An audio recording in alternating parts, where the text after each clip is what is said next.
What's up everybody? We have a new game here and today we're actually going to have a very long match. You might have already seen the length of the video and you've been like, oh my god, what did Khaldor dig up this time?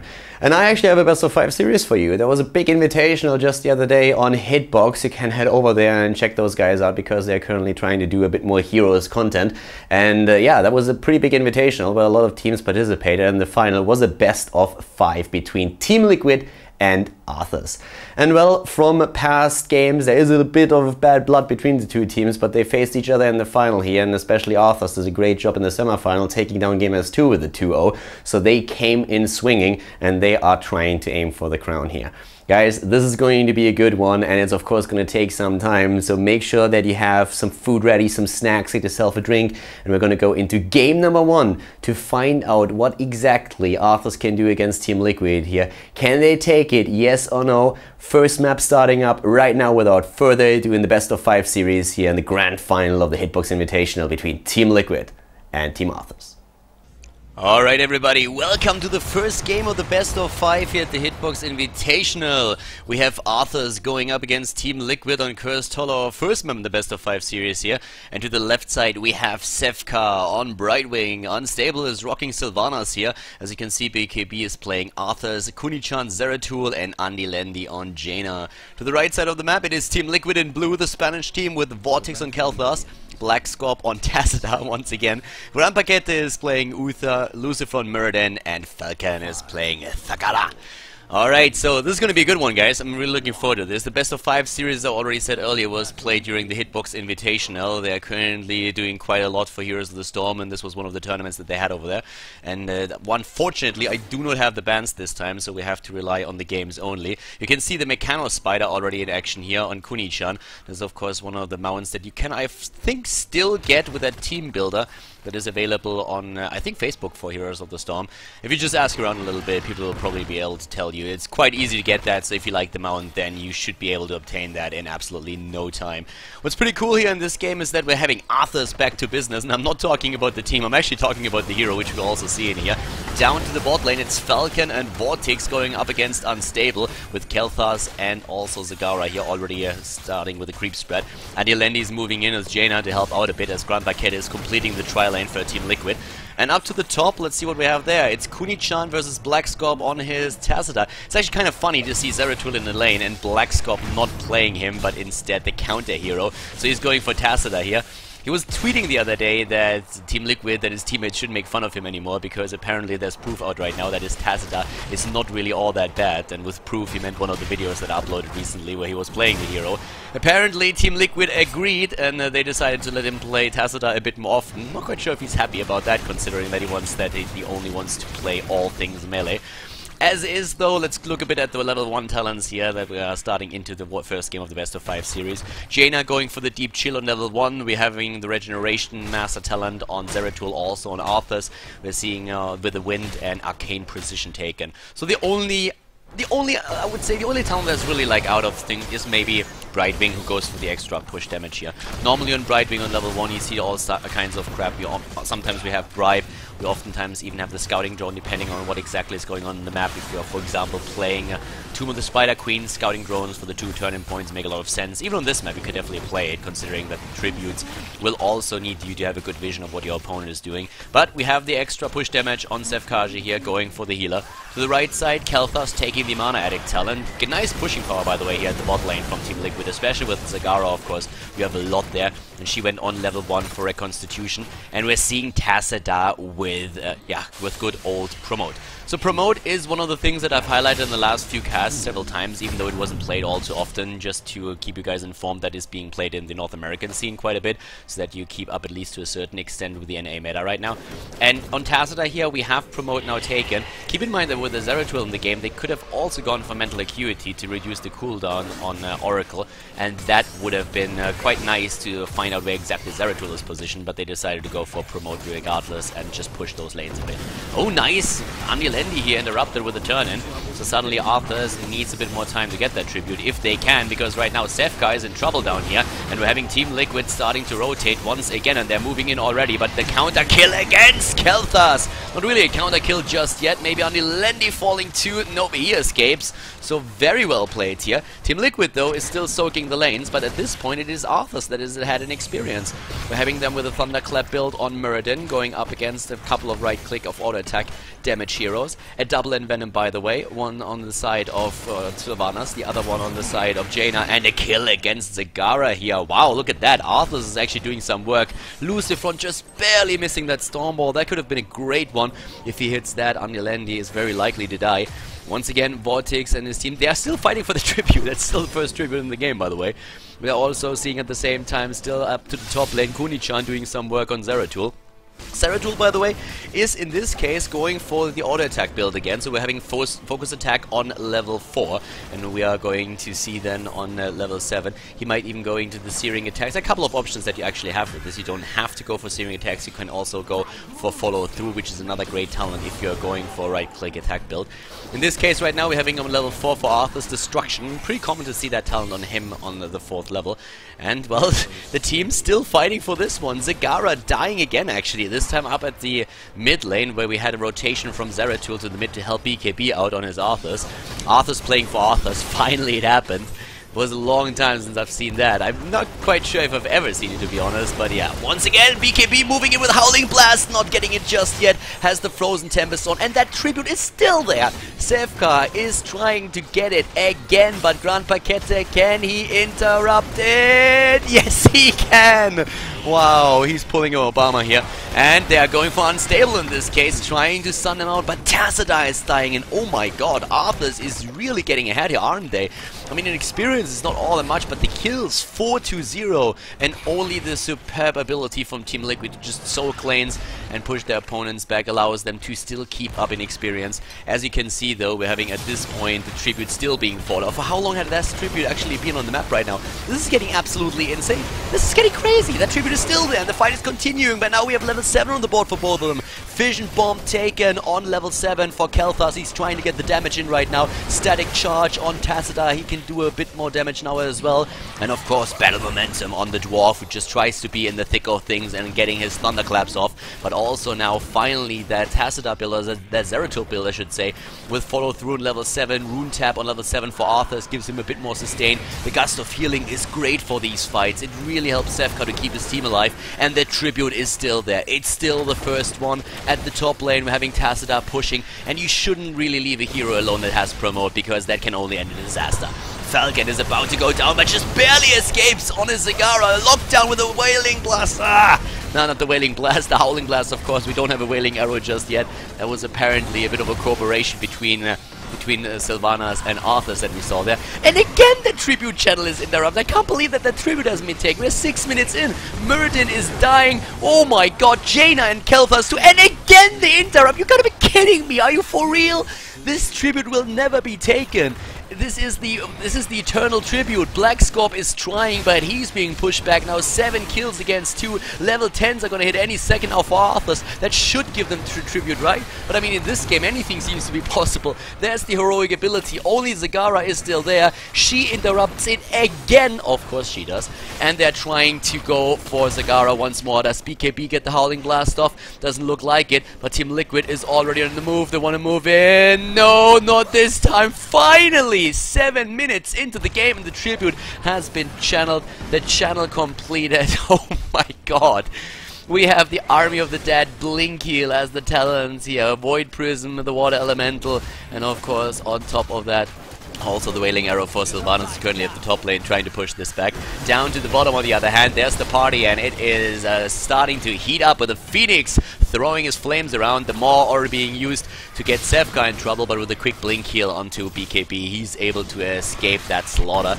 We're having at the same time now also Divine Shield being used in Uther, Avatar of course for Muradin, and this game is really starting to be fun. I mean, 8 kills versus 2, that tribute fight alone was already a pleasure to watch, but of course, experience-wise, it's still on the same level. Blackscope at the top lane was able to push the entire wall, and that gave them a lot of experience. Of course, his promote is really working well for him in this environment. By now, BKB can easily take bruiser camps on his own thanks to Rune Tap, so that's no problem for him whatsoever. And keep in mind that especially Kuni-chan with his auto attack build on Zeratul can by now do a lot of damage. It's a really annoying build that popped up on Zeratul here, thanks to the changes to follow through mostly, and he can do a lot of damage right now, and that is definitely nothing to frown upon, because he can just like jump in, get a couple of hits off, jump out again, and that is going to be very annoying for the squishies. Especially Kel'Thas has to be super careful. Top lane, Blackscope against Unstable. We have still that battle going on. Vortex to the bottom lane. Haven't I said it just a second ago? Kuni-chan with his right clicks and Sefka in the back with a quick polymorph. The end of Kel'Thas in this case. Level 12 versus level 11. We are still in the first game, of course, guys. This is game number 1 between TeamLiquid and Arthas here at the Hitbox Invitational final. We're seeing Kuni-chan already starting to move in again, as you can see there. We are just these guys are just waiting for somebody to slaughter. Some minion moving in there, and Grand Paquette and Lucifon are, of course, the two that they're waiting for. And Lucifon might do them that favor, but he sees the shimmer, he sees Kuni-chan, and moves back. Boss is being attacked by now, by the way. Blackscope and Falcon, they are the two who are going for the boss straight. Arthas so far doesn't really know about that, but Kuni-chan is nearby, and the rest of the team is starting to rotate as well. Sefka is still at the bot lane, 2 tributes already channeled by Arthas. They have a level over TeamLiquid, and they are about to move in. The boss is being channeled. Kuni-chan jumps in and sets the Void Prism. They're going straight for them. Oh my god, Zagara is down. I can't believe this is happening. Lucifon is jumping away, and Arthas steals that boss. You gotta be kidding me. That boss was nearly completely channeled, and then with a quick blink, Kuni-chan just barely gets on the tribute spot, and look at this timing. Oh my god, that's a disaster for TeamLiquid. 13 kills against 2. Kuni-chan is there starting to channel the tribute just as the boss is taking down tower number 2 at the top lane. This is the perfect time to get maximum damage out of the boss. This is amazing for them. Having Zeratul these days in your composition is just great for poking, for doing damage to the backline, and Void Prisms are of course always a great setup. That Void Prism over there did really, well, it didn't really do too much, but it kept at least the heroes away for a second, so that was quite nice. The Wailing Arrow hitting pretty hard over here, and then the rest of the AoE spells, especially the Blizzard moving in. Just look at Kuni-chan once again jumping in. Arthas is providing the front line for them in this game, and of course there's quite a lot of synergy with Arthas and Jaina, thanks to that Frost Aura that they're having here. Trying to go for Grand Paquette. This time they're not getting him, but they're moving into the bottom wall. They even ignore the fort at this point. They don't really care about the fort anymore. They're just like moving straight to the keep, and all the way up at the top lane there is still that boss raging against the wall, starting to take down wall and also of course the towers. And we have Arthas still pushing it. They're in a great spot right now, 16 versus 13. I don't even remember when was the last time that we had such a huge lead for a team that went up against the Spanish Armada. But right now the Spanish Armada, well, they might not be sinking just yet, but they are definitely in trouble. And they are sending their SS out there as is. Falcon finally defeated the boss on his own, and he's trying to take now the camp that was pushing in with him as well. But down to the bot lane, that's where we are really seeing the next fight happening. Phoenix once again being used by Vortex. He's also starting to use his flame strikes here. He has level 13. He's going for that additional flamethrower talent with which he can increase the range on flame strike to poke a bit more. It's a great talent, especially when you have to defend. You can stay safe in the back. You always just use your flame strike, and then once you have level 16, then the party really starts when Ignite is suddenly becoming available for Kel'Thas, and he does all that additional damage with the living bombs that he can apply with his flame strike. For now, we are also seeing Thunderstrike taken, the Mutalisk on the side of Zagara, and in this case Shrink Ray on Uther to get a bit more CC during the games and really have more control in those fights. Kuni-chan is doing exactly what we've been talking about. He jumps in, he uses a cleave, double bombs, 1 hit, 2 hits, and wormholes away. That's all that he has to do. Just looking at the damage already tells us pretty much that he is one of the main contributors to the damage in this game. 24,000 for him already. He's even taking the lead against Sylvanas, which is no easy feat at that. The only hero in the game that has more damage than him is Kel'Thas, and we all know what kind of a monster Kel'Thas is if he's not being shut down immediately, especially of course with that Phoenix and Flame Strike combination.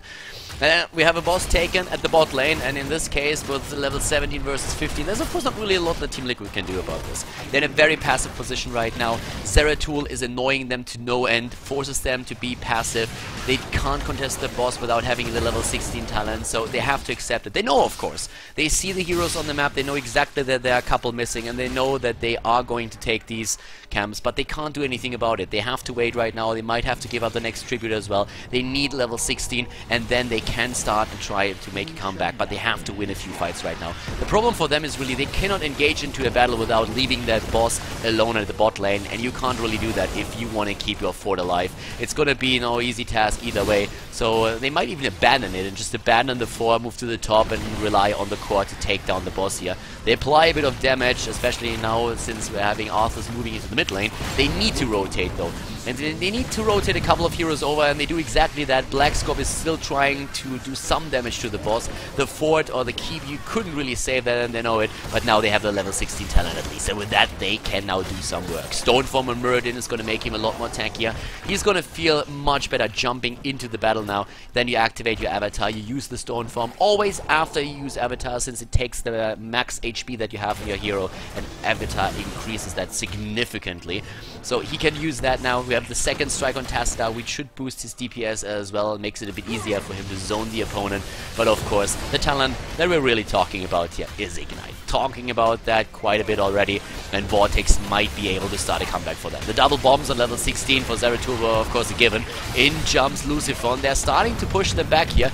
Kuni-chan is still lying in wait, trying to see if he maybe can make a play there, which is not the case right now.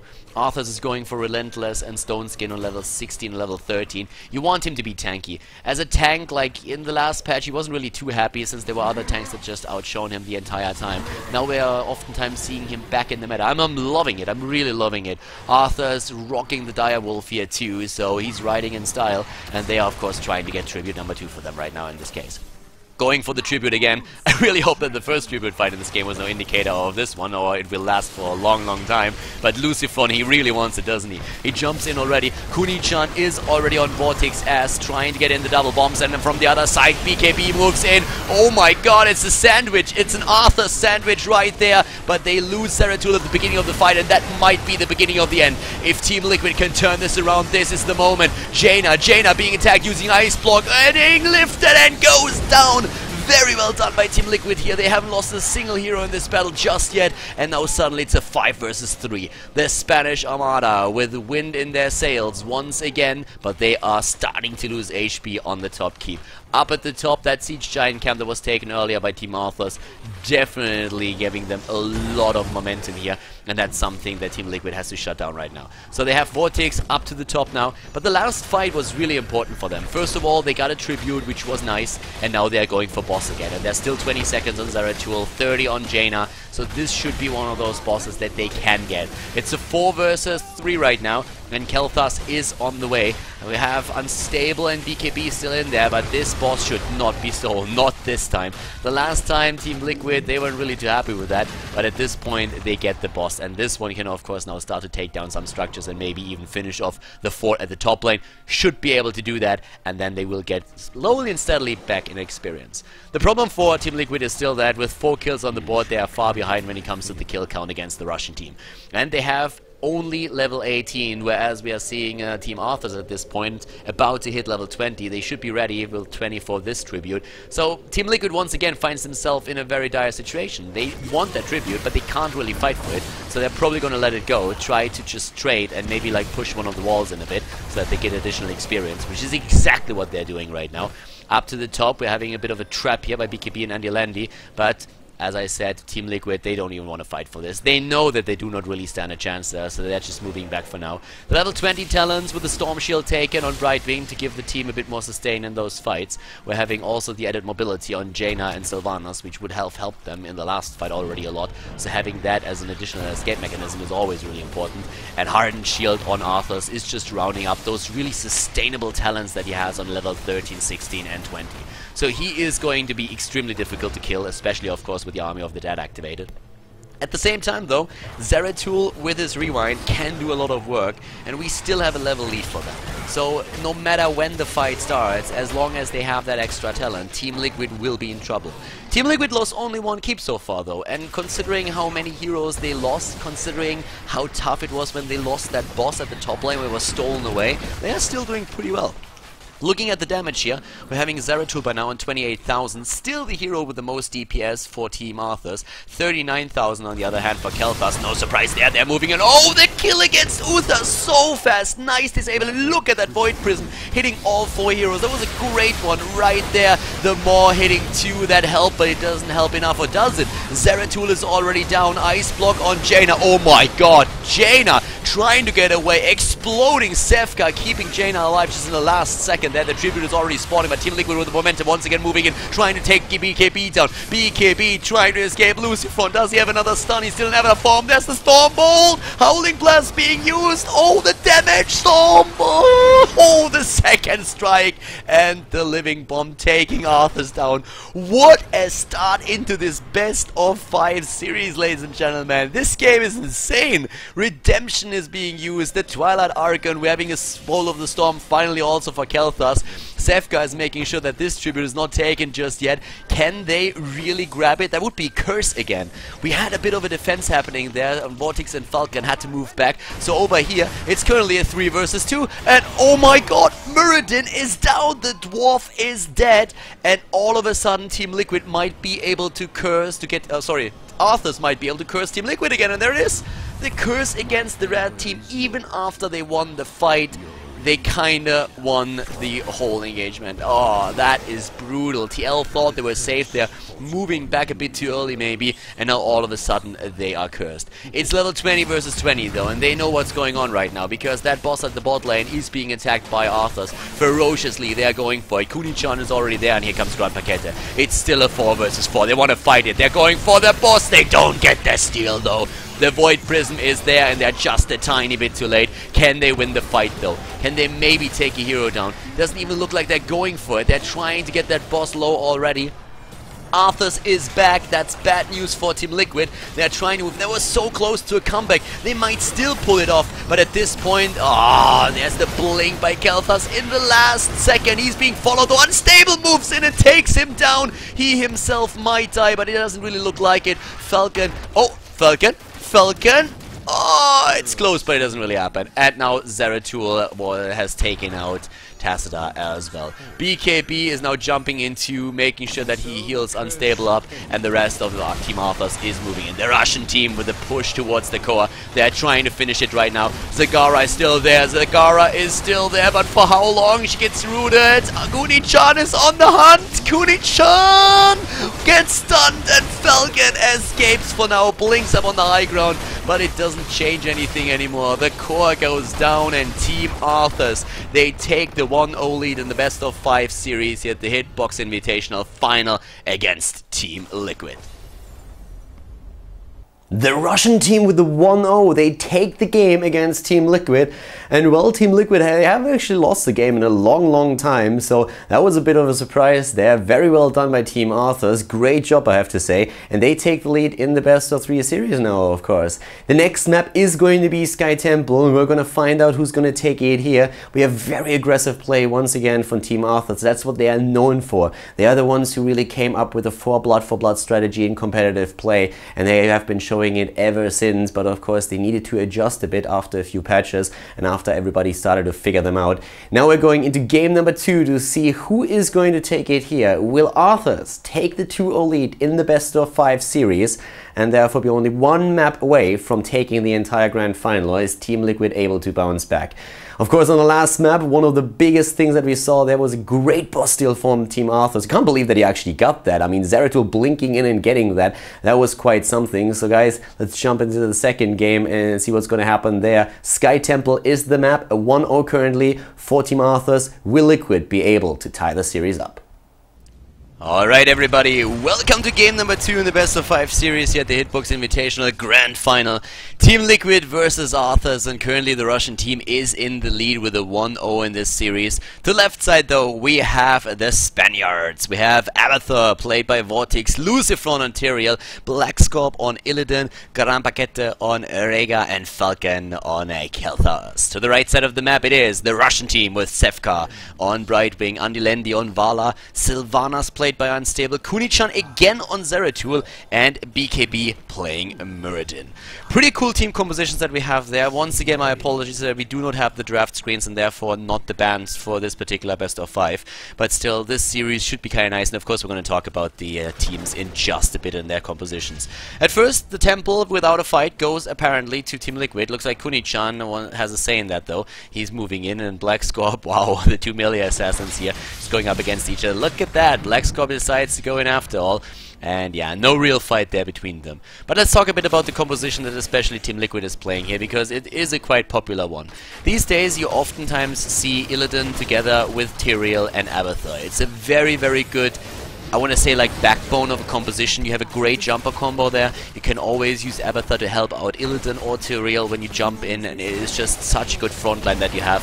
Very disruptive, does a lot of damage, you can really annihilate a single target, and it's just great and very, very aggressive. Usually with that you always of course have one healer. In this case it's Rega, which does a very good job at that. You could go for an Uther as well if you really want to rely upon the Divine Shield, but Rega is pretty nice, has that chain heal of course as well, and a Lightning Shield on one of those two heroes will deal additional damage with it, which is always a big bonus.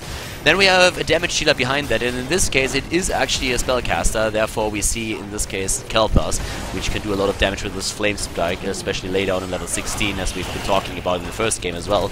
But this comp is extremely aggressive, very, very strong, and definitely hard to beat. You need to make sure that you have quite some disable. That's one of the reasons why we're currently seeing not only Brightwing but also Sylvanas here.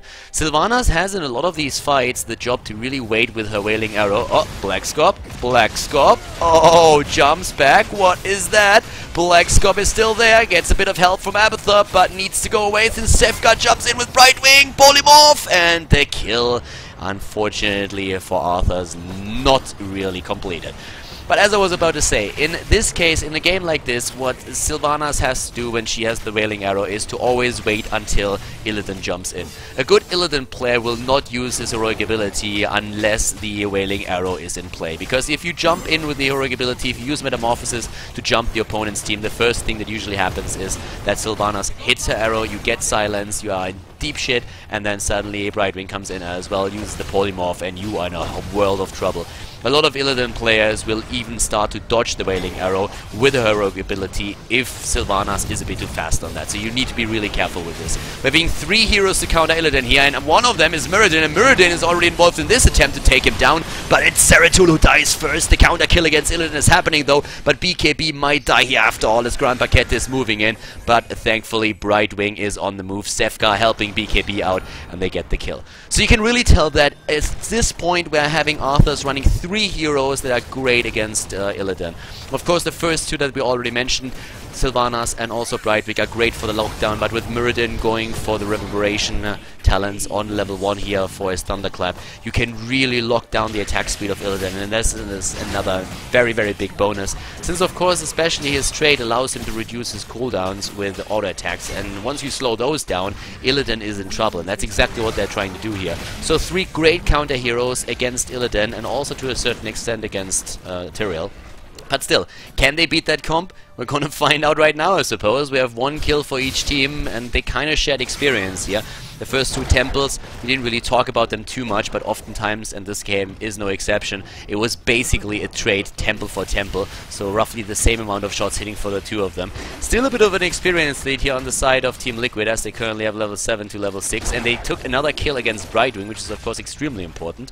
And while we're waiting for the bottom temple to activate, it gives us a bit of time to talk about the talents here. Vala going for the multi-shot build. In this case, we're seeing a normal build for Sylvanas with Withering, with the Wind on level 1, the Withering Arrow build, or the Withering Fire build, and then Venom taken on level 4. So the next talent is either going to be Unstable Poison, or we are going to see Remorseless, depending on if you want to focus on the damage against a single target, which could be the case here against Illidan. Yeah, that's exactly what's happening. So we're seeing a follow-through take... Oh, sorry, it's follow through for Zeratul, my bad, and unstable poison for Sylvanas. Yeah, the icons look exactly the same. It's basically just a variation of the standard talent follow through that you can take, and I just mixed those two lines here up. Zeratul goes in this game again for the auto attack build that we already saw in the last game, and he did a lot of damage and a lot of work with that. So Kuni-chan definitely one of the better Zeratul players that is out there. In regards to the talents, we're having a Pressurized Glance and Adrenal Overload taken on Abathur. No real surprise there. Vala actually going down, but the team fight is not over just yet. Once again, the stun against Kel'Thas. Kel'Thas, low, he gets away, doesn't he? Look at that silence thanks to the polymorph from Grand Paquette. It doesn't allow him to heal himself here. He just barely gets out of this. I can't believe that no more hero dies. Look at these hit point bars. Oh my god, Kuni-chan moves in and drops Rhaegar, kicking the dog. Black Scorp avenges him immediately. Yeah, animal cruelty. Illidan doesn't like that, especially not the Shandou Illidan. If you are one with nature, then you can't accept that. So Zeratul, being a mean Protoss, was jumping in, trying to kick that lesser life form, but Illidan immediately there punishing him, and for good reason. So good job, Black Scorp. Well done here.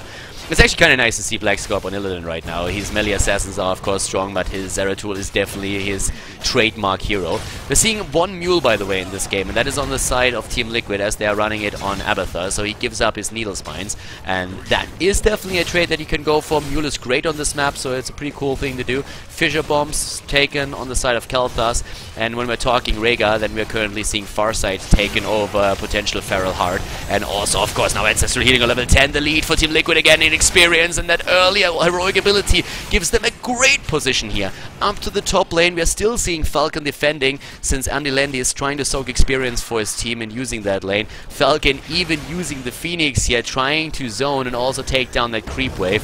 Very well done, buys himself some time for the Mule to repair the fort, and of course keep in mind that that Phoenix only has a 40-second cooldown, so by the time that he TPs back, gets mana, and goes back on lane, he is nearly back with his heroic ability. I mean, it's already down to like 18 seconds, so it will be up in just a few once again. We're having, of course, Ultimate Evolution taken, Hive Mind usually with this kind of build taken on level 20, so that not only Illidan but also Tyrael usually end up with an Abathur head and a Symbiote, so that is extremely dangerous. We're having the level 10s now ready for the Russian team as well, though, and that is once again Blink Heal. We have a Strafe on Andy Landy's Vala, and as you see, Wailing Arrow, Void Prism and Avatar rounding things up for them. And that makes them quite dangerous here. Especially Kuni-chan, of course, showed his Zeratul skills already in the last game, and he's very eager to do that again in this one. Talking about Zeratul and talking about damage, just looking at that, you can tell that Zeratul is currently at 9,000 damage.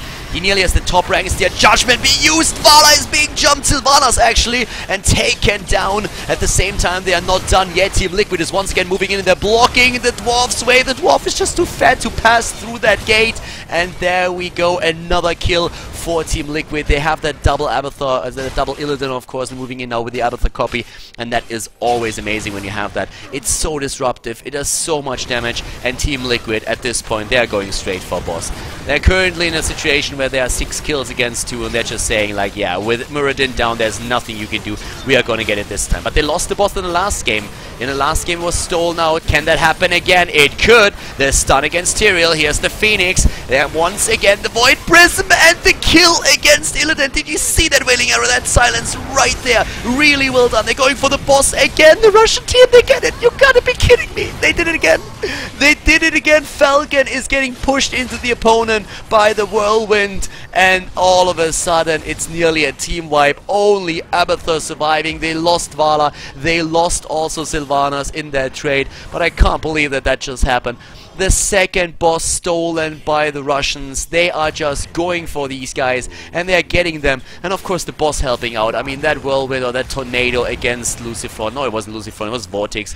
That must have been just super annoying. We've seen that several times now, that that tornado really helps out. It's not about only getting that boss and trying to break your opponent's structures with it. That tornado alone is already worth quite a lot. Right now, 13 talents for Team Liquid. They are still ahead. They are still ahead, and they are fighting for these temples now. The bottom one hasn't even been touched yet. Unstable is just now moving in, also rocking that Mechano Spider that you get with Blizzard's Facebook game. Vortex taken out. Kuni-chan is just... Isn't he the nuisance? Like, this guy is so super annoying. He's a professional pain in the ass right now. And he's getting paid for that. And he is doing it really well. I mean, he's a pro, you can tell. So, at this point, we're having Ice Block taken on level 13 for Brightwing. That will allow her to keep in the fight a bit longer, I suppose. We're having Thunderstrike, Wormhole taken, Evasive Fire, and Frost Shot. And especially the Wormhole is something where Zeratul is just getting so annoying. Jumping in, getting a few hits in, jumping out again. He's so damn good at it. Imposing Will. This is basically Tyrael's version of the imposing presence that we are seeing here, and yeah, well, he's currently using that on level 13. Of course, it's Soma Transference on level 13 for Abathur. That is going to help Illidan a lot in these fights. Feral Lunge, by the way, taken on the side of Rhaegar, so we're not seeing him with the healing surge. Instead, it is Feral Lunge to get a bit more damage out there. That's an interesting one to take. Flame Strike hasn't been chosen as well, or Flame Straw, that's the next Flame Strike talent that you can get here. And Illidan is realizing that Giant Killer wouldn't really do anything for him in this game.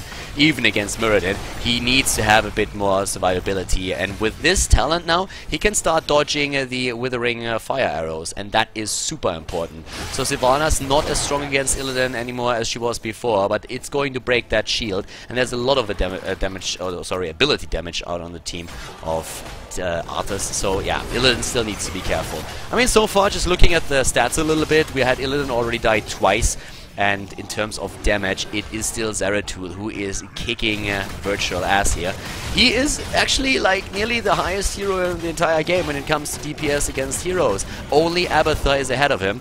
Camps are taken out throughout the map. Both of the teams are trying to get some additional pressure going. The two Bruiser camps up at the top lane are basically neutralizing each other. And we're seeing Team Liquid with a bit of a trap here at the bot lane. There's no camp to be taken though. But they're close to level 16, and that alone is already going to be great for them. If they get the additional talent and can use that small timing window that they have here to maybe break the wall, that would be great. That's all that they need at this point. And they're trying to do exactly that, especially since Sylvanas is still at the top lane. She can, of course, start pushing against that fort, but still, this wall is important. This is an important one. And here come the 16 talents for both of the teams. After Soma Transference, we have the Envenomed Spines. Uh-oh, look at that. Sylvanas is on her way back. She's moving in. Here comes the Void Prism for the setup. Illidan silenced, stunned, and already dead as the fight starts. And suddenly, Arthas is going for the kill. They are moving in. Lucifron healed with the Ancestral Healing. Tyrael is trying to get away, but at the same time, suddenly it's Kel'Thas who has to die. Kuni-chan is on the move, going for the double bombs once, twice, slowing Lucifron down. Lucifron on the run, and Abathur trying to prevent the worst, but he's already low, trying to escape here, creating some space for Rhaegar so at least the healer can get away. But this is a disaster for Team Liquid. They are down one game in the best of 5 series already, and now all of a sudden they're losing an arsenal of 3 heroes. 10 kills against 8. Rhaegar up at the top once again. Abathur with the mule, but as you can see here, the bot lane is being attacked, and if you push with Sylvanas and her trade, her Black Arrow, then you can take these structures down easy peasy. That's exactly what the Russians are trying to do. They're going for the keep, and they're going to eliminate the first one here. The bot lane is from here on out going to push strong against Team Liquid. And in the middle, we at least have Rhaegar going for the shrine for a few seconds to get a couple of shots in at the middle, where we have a push against Arthas. But so far, the Russian team has taken the lead in the game for the first time here. Kuni-chan is moving back. Sevka already up in, and we're seeing, for now at least, Vala moved back, needed to top up a mana pool, and is going to go back into the potential battle, as now Lucifron is starting to move towards the right. Of course, wants to fight for this temple. It's the only one on the map right now. Phoenix already being used. 16 talents are already mentioned for both of them. The Stone Form again for Muradin, keeping him alive a bit longer.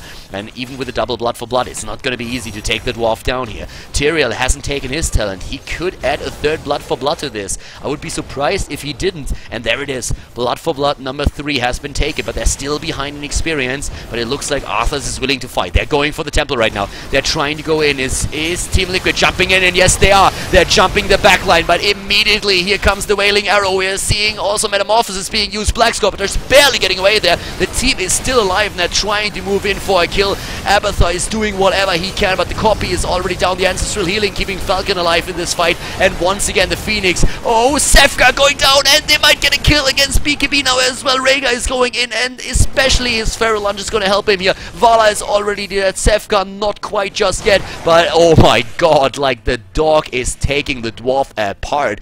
Apparently the revenge here for what Zeratul earlier did to Rhaegar. So much for animal cruelty. Another boss? I'm not quite sure if I would really go for that if I was Team Liquid, to be honest. Like, looking at this best of 5 series so far, boss calls have not really ended in their favor most of the time. But I mean, with 3 heroes down, this should be an easy one for the taking. And yeah, this time they're gonna get it. They already have vision on Kuni-chan, and he's just running it away on his Mechano Spider. That Spider is running as fast as it can. I'm actually like a bit surprised. Like, if Harry Potter was any indicator, this Spider should be a little bit faster, I mean, right? Like, I don't know, but the Spiders in Harry Potter, they were so much faster. So Blizzard, you should get in touch with those boys, because I feel that Spider needs a bit of an upgrade. Maybe an extra leg, I don't know. So Blackscorp already starting to, well, he is really feeling the pain right now, but at least in the last fights he was able to stay alive, and that is of course also thanks to the Blood for Blood that helps him to just keep that a bit longer. And let's not forget about the Soma Transference here, which really helps him. That talent on Abathar is just absolutely amazing when you have it on the melee assassin, and this is exactly what has helped Illidan in the last few battles. But now we have again camps taken on the map, and this game is far from being over, boys. We have 19 to 19, the 2 levels, they're so close to each other. In kills, it's 11 against 10. And keep in mind that if Team Liquid loses this map, then suddenly Arthas is 2 maps ahead in the series and only needs 1 more map, 1 out of 3, to take the entire best of 5. So right now, everything is still looking pretty peachy for the Russian team here. They are trying to use that. It's actually a bit surprising that they're doing this well here. You would think that they do better on an ice map, not on the sun map. That's usually the domain of the Spanish. But so far, they haven't been able to do too much here. Whoa, good kill against Zeratul. This time Kuni-chan a bit too far out, diving too deep. Oh, that silence! Oh my god, keeping Falcon alive. It was great by Rhaegar.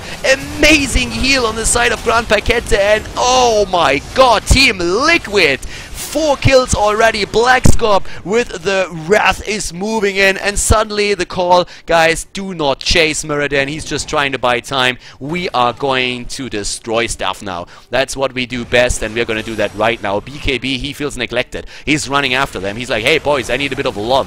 I need a bit of that dirty Spanish loving, but he doesn't get anything right now because they completely ignore him. They just lift him up with the gravity labs. They're trying to go for a kill. The call was made. We can finish this game, but can they? Falcon is low. BKB is jumping in. Here comes the heal once again. They're already trying to go for the core here. Another 12 seconds until Zeratul is back. Here comes the gravity labs against BKB.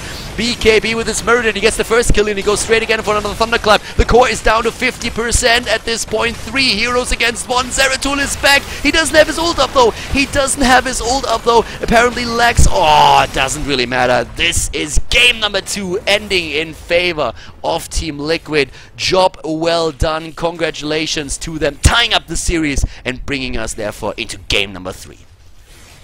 Things didn't really look good for Team Liquid there for quite some time. I mean, again, a boss is, well, was starting to be their downfall, I suppose, but they were able to turn the game around. So in the end, the Spanish team victorious against Arthas and tying the series up now. So we have a 1-1 score in the best of 5. And that, of course, is going, well, for us, that's actually pretty great. We're going to jump into the 3rd map, which is going to be Dragonshire. Who's going to take the lead now? The good thing for Team Liquid, I suppose, is that we do not have a boss on this map, so they cannot run into one of those boss calls where they suddenly like lose their heroes, lose the team, and lose the boss as well. So let's see who's going to take it here on Dragonshire, ladies and gentlemen. A 3rd game coming up right now. Alright, welcome back guys. Game number 3 in the best of 5 series at the Hitbox Invitational between Team Liquid and Arthas. And well, the fun continues. We have to the left side Team Liquid. The score is a 1-1 after TL won against Arthas on Sky Temple. The Lost Vikings in this game played by Vortex. Zeratul finally in the hands of Blackscorp, and Lucifron even picking the namesake of the Russian team away, playing Arthas here as Falcon uses Vala and Gran Paquette Malfurion. To the right side of the map, the Russian team with Sevka on Rega. We have Anilendi with Asmodan. Hey, look at that. My old friend and fella is right there. Unstable on Kelthas, SpeakerB is playing Tyrael, and Kuni-chan is playing Inubarak. That's actually 4 Blood for Bloods that we're already seeing on the side of Arthas, so they're going for a bit of an old school tactic. But on the other hand, Asmodan not really the hero that you will usually find at the front line, even if he takes Blood for Blood on level 16. This guy normally stays in the back and just tries to get his additional orbs in. The Orb of Annihilation, of course, his main tool, and let's see if that works out, because so far TeamLiquid has shown us great play against Asmodan. Asmodan builds are very strong in the late game. In the early game, you normally do not have too much damage in team fights. You're rather trying to exploit lanes that are being left alone, push them in, but the problem that you always run into is that Asmodan himself can't really do too much damage in a team battle. Eric actually already had taken a part up at the top lane, where we see Vortex on the Lost Vikings. BKB apparently is starting to do some work here already. But yeah, as I said, like, Arthas will rely on the late game quite a lot, so TeamLiquid knows that they will try to punish them in the early game as much as they can, and let's see if it's gonna work out for them. Level 1 for Rega, I want to highlight that once again, that now that the healing ward is not as good anymore, we are seeing oftentimes other talents taken, and Colossal Totem is the one that we're seeing for him. Kuni-chan on the Love Beetle. He's getting a lot of love in here from 3 of the Spaniards, and therefore the Beetle already dead. But yeah, the Colossal Totem here on level 30, oh sorry, on level 1 could say that we are seeing something completely different later on, with maybe even the Earthbind Totem taken there. So yeah, there are a couple of options actually, considering that he went for this one as his first talent. Of course, the Taste for Blood on level 1 for Asmodan. There's not really any other talent there. You get so much damage with that, especially in the late game, that any Asmodan player worth his salt is going to go for that. We're having Kelthas going for the Mana Addict for the early and late game, and Anilendi is already trying to get his stacks together. 16 so far, not a bad job, considering that we're only 2 minutes into the game. At this point, we're seeing actually TeamLiquid with a very low Black Scope here. And Black Scope is currently in a phase of the game where he really needs to, well, people are getting a bit more used to his style, so they're usually trying to adjust a bit more to what he does, and he's having a bit of a tougher time against that. Early game Dragon. Look at that, early game Dragon actually for Arthas. That is a bit surprising to me. There must have been, something must have been going wrong there with the rotation from TeamLiquid, because that should not really happen with the lineup that we are seeing for Arthas here. Not like that. That was a bit too easy. Eric at the top lane dying again. Eric, that old feeder, is apparently trying to make the life of Arthas a bit easier. But yeah, Sevka got a tower in the mid lane already and is now starting to rotate again.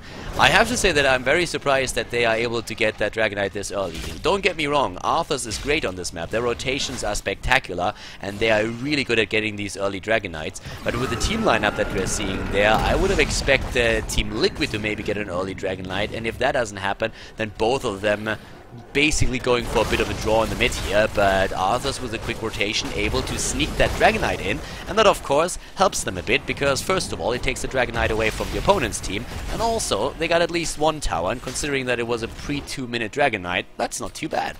The talents that we are seeing on the side of Lucifron's Arthas, by the way, differ a bit from what we've seen earlier. We're having still on level 4 Destruction Take, but he goes for block over the Regeneration Master, which we've seen in the last game as Team Arthas was playing the hero. So right now, of course, also Bound Minion taken level 4 for Asmodan. We have Gathering Power taken for Kelthas, and Zeratul is also going for Gathering Power. So there's already a few changes in the builds that we are seeing from the two teams for the same heroes. Zeratul from Kuni-chan was played with the auto attack build every single time, and Black Scope on the other hand, he wants more mobility. That's why he goes for the reduction on the cooldown of Blink on level 1 and then for Gathering Power, because he is still relying heavily on that ability caster build that we're seeing on Zeratul. And they're trying to steal out that camp over here, and so far they are apparently doing a good job there. Oh, but the kill against Zeratul.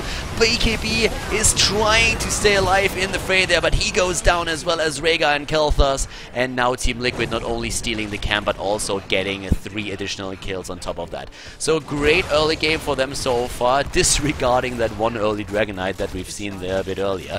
Level 7 for both of the teams, and in this case it's Enduring Growth for Grand Paquete. Malfurion is such a great healer. It's not only the heal, just the mana in itself that he gives the team is brilliant, especially when you are able to lane with Vala on the same lane. She can just basically spam multi-shots the entire time, which is amazing.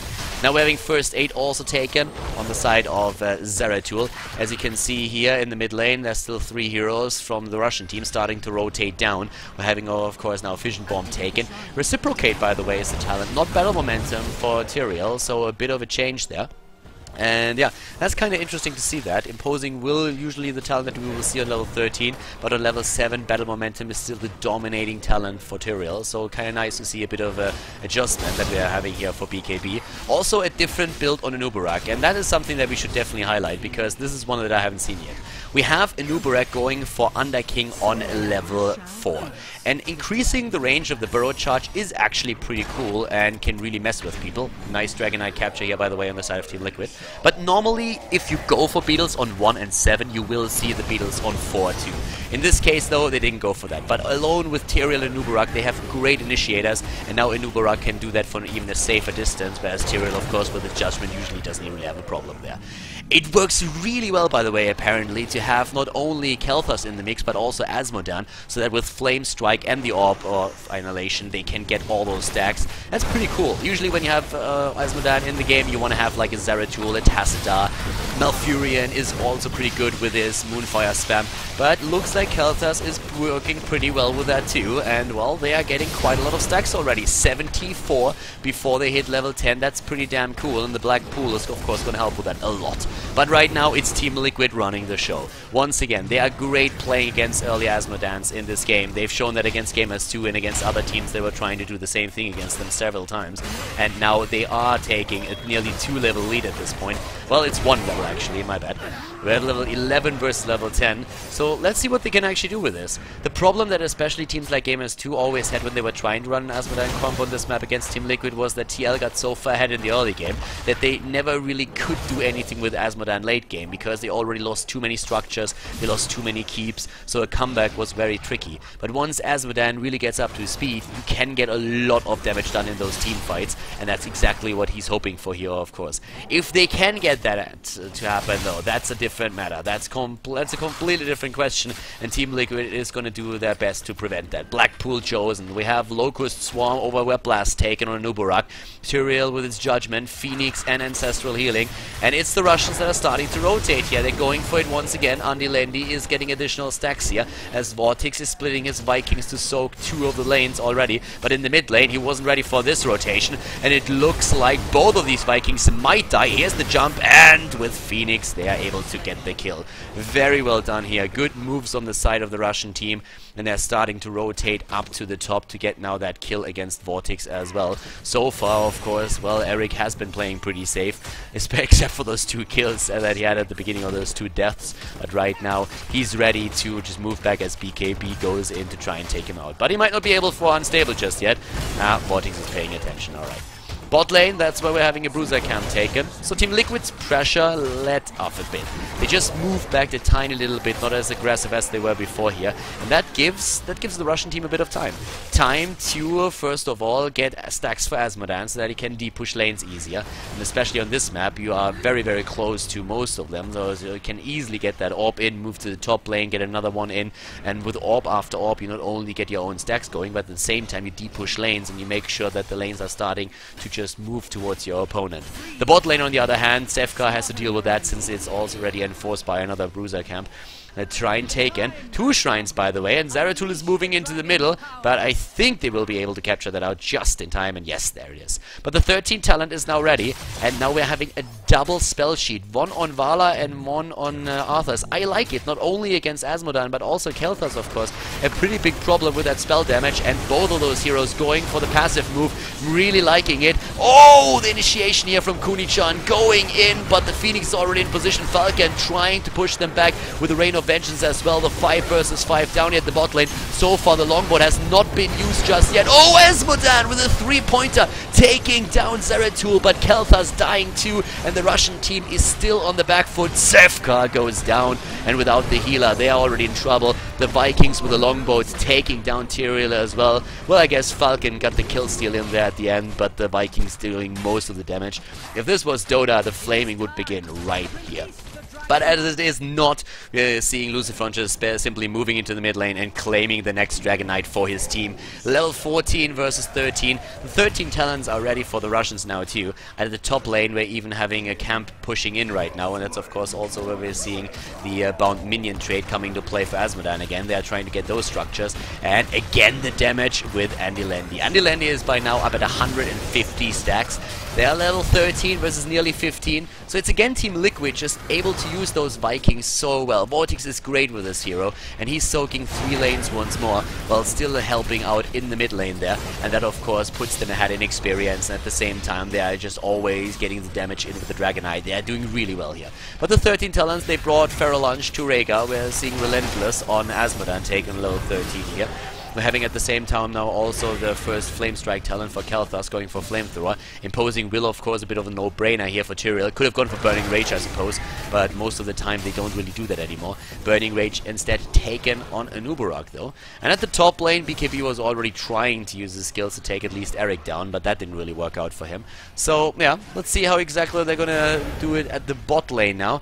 What are we gonna see here? Lucifron jumping out again. BKB already on the move, trying to get for an additional kill there, but yeah, not quite yet.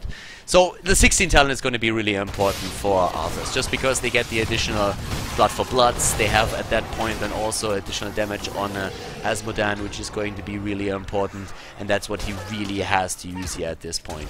So as you can see, Norse Force on 16, Double Bomb, Stone Skin, Blood for Blood, and Hardened Focus.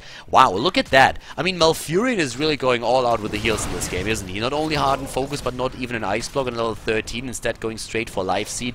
No Tenacious Roots, no nothing. It's all about the numbers for this boy, and he wants to get the healing out.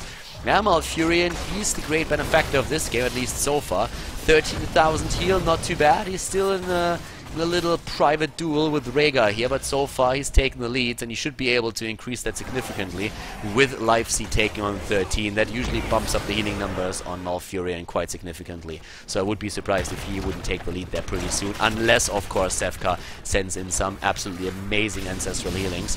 For now we're having again the damage done to the minion wave gone. Andy Landy is getting his DPS in. It's not really a problem for him here.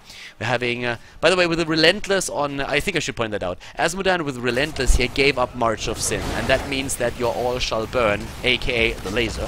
You can't move. So Andy Landy is really not going for that talent here. He just wants to stay alive in the fights, and he fears that his opponents might try and jump in here, unless he made a misclick, which could be the case, considering that we do not have too many heroes in the opponent's lineup that can really stun you out. So that might have been a misclick on Azmodan.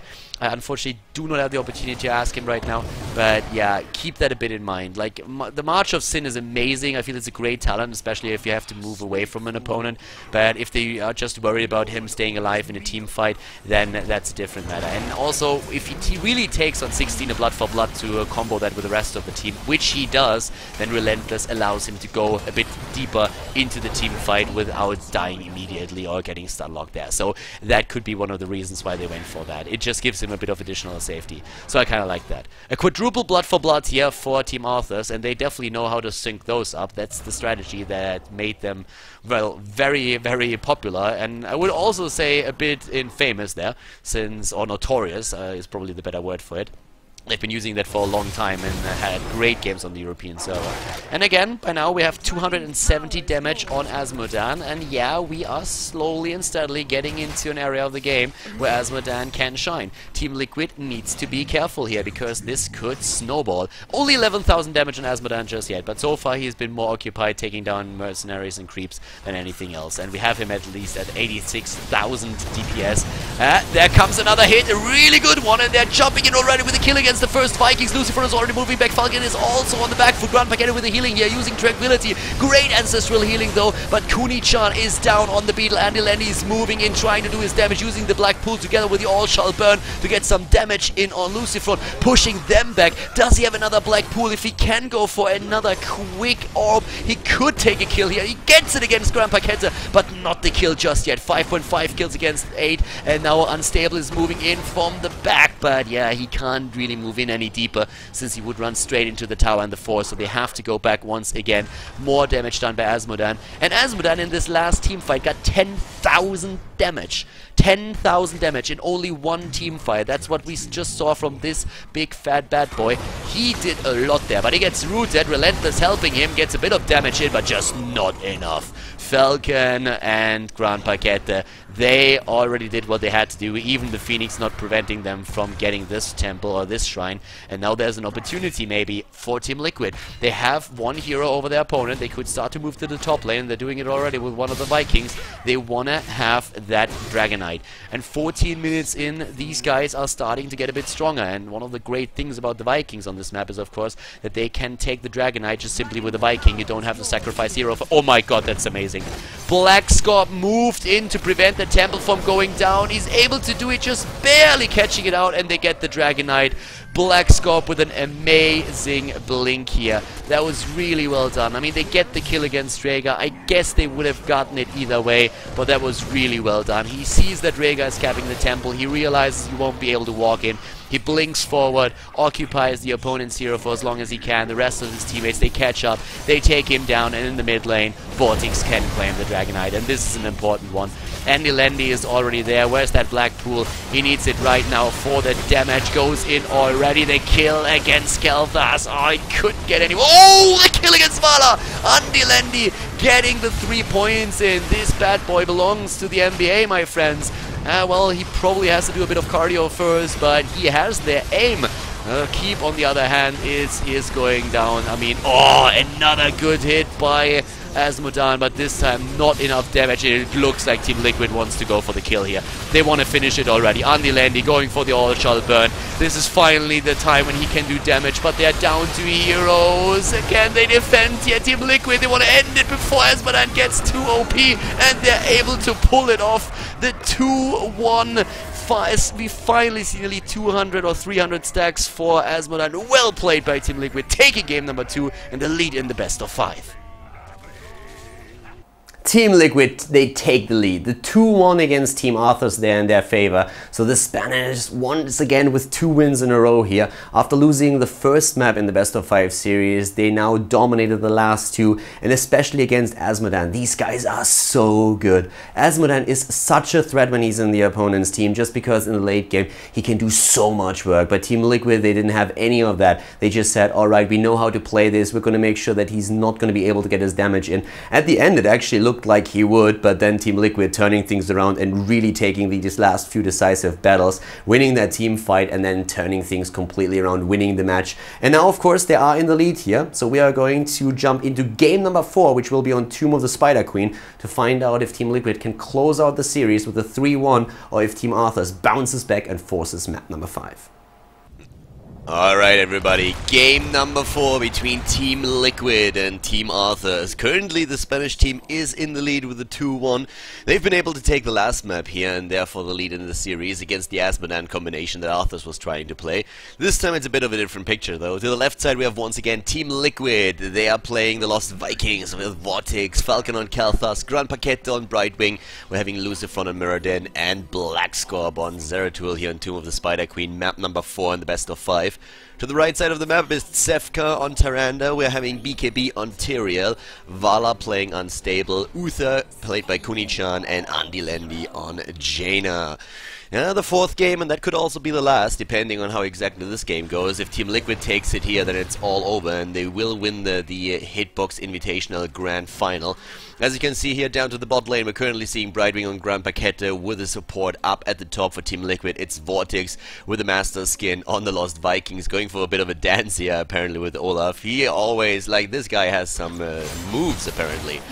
In the mid lane, that's where we see most of the pressure, at least for now. Black Scorp rocking the Dire Wolf, and Falcon, of course, just poking a bit with a Flame Strike. Rotation so far from Arthas. They're trying to run this with the solo tank on BKB again, running here with Tyrael, a hero that they actually like quite a lot. And of course, in the last game, they were trying to go for a couple of blood for blood combos. Not so in this game, though. We're having them with a full smite build, on the other hand, at least for now, on Tyrael. So no Regeneration Master, anything like that on level level 1, but we could actually see him go for amplified healing on level 4 still. Oh, Lucifron just barely jumping away there. That's a lot of lockdown that we're having for Arthas, and Arthas is already moving in against Lucifron again. They're trying to get close enough, and they get the first blood. Black Scorp is in the middle of things as well, but blinks back in the last second. A lot of CC that we are seeing for the Russian team, and they're trying to chain it against Falcon, and they get the kill thanks to Jaina. Even the gravity lapse not enough to prevent that. Black Scorp was trying to get a counter kill, but alone he just doesn't have the damage output yet to take Andy Landy on his Jaina down here just yet. So really interesting what we're seeing from Arthas here. A lot of CC, and of course also the burst damage from Andy Landy's Jaina. If you get that Blizzard in twice, then of course you can do a ton of damage, especially if you combo that with a Cone of Cold. And that's exactly what they've been trying to do.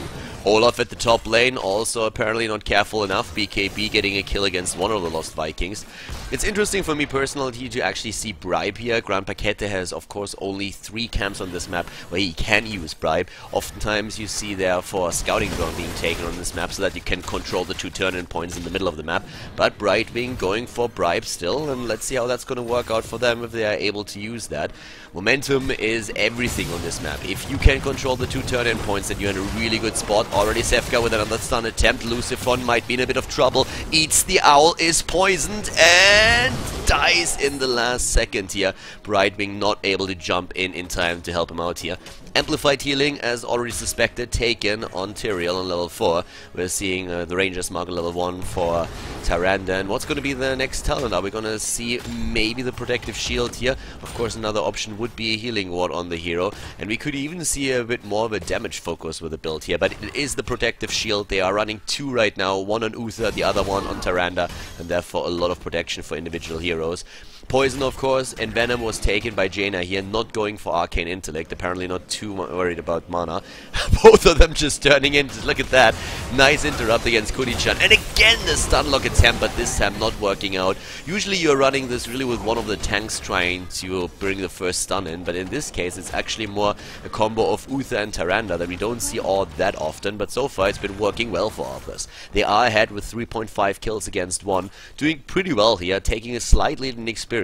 Nothing too major just yet, but they are getting there, and they're also turning in their gems, and a kill against Black Scorp is bringing them even farther ahead. Good rotations from Arthas on the map. Once again, a very aggressive stance that they're taking here.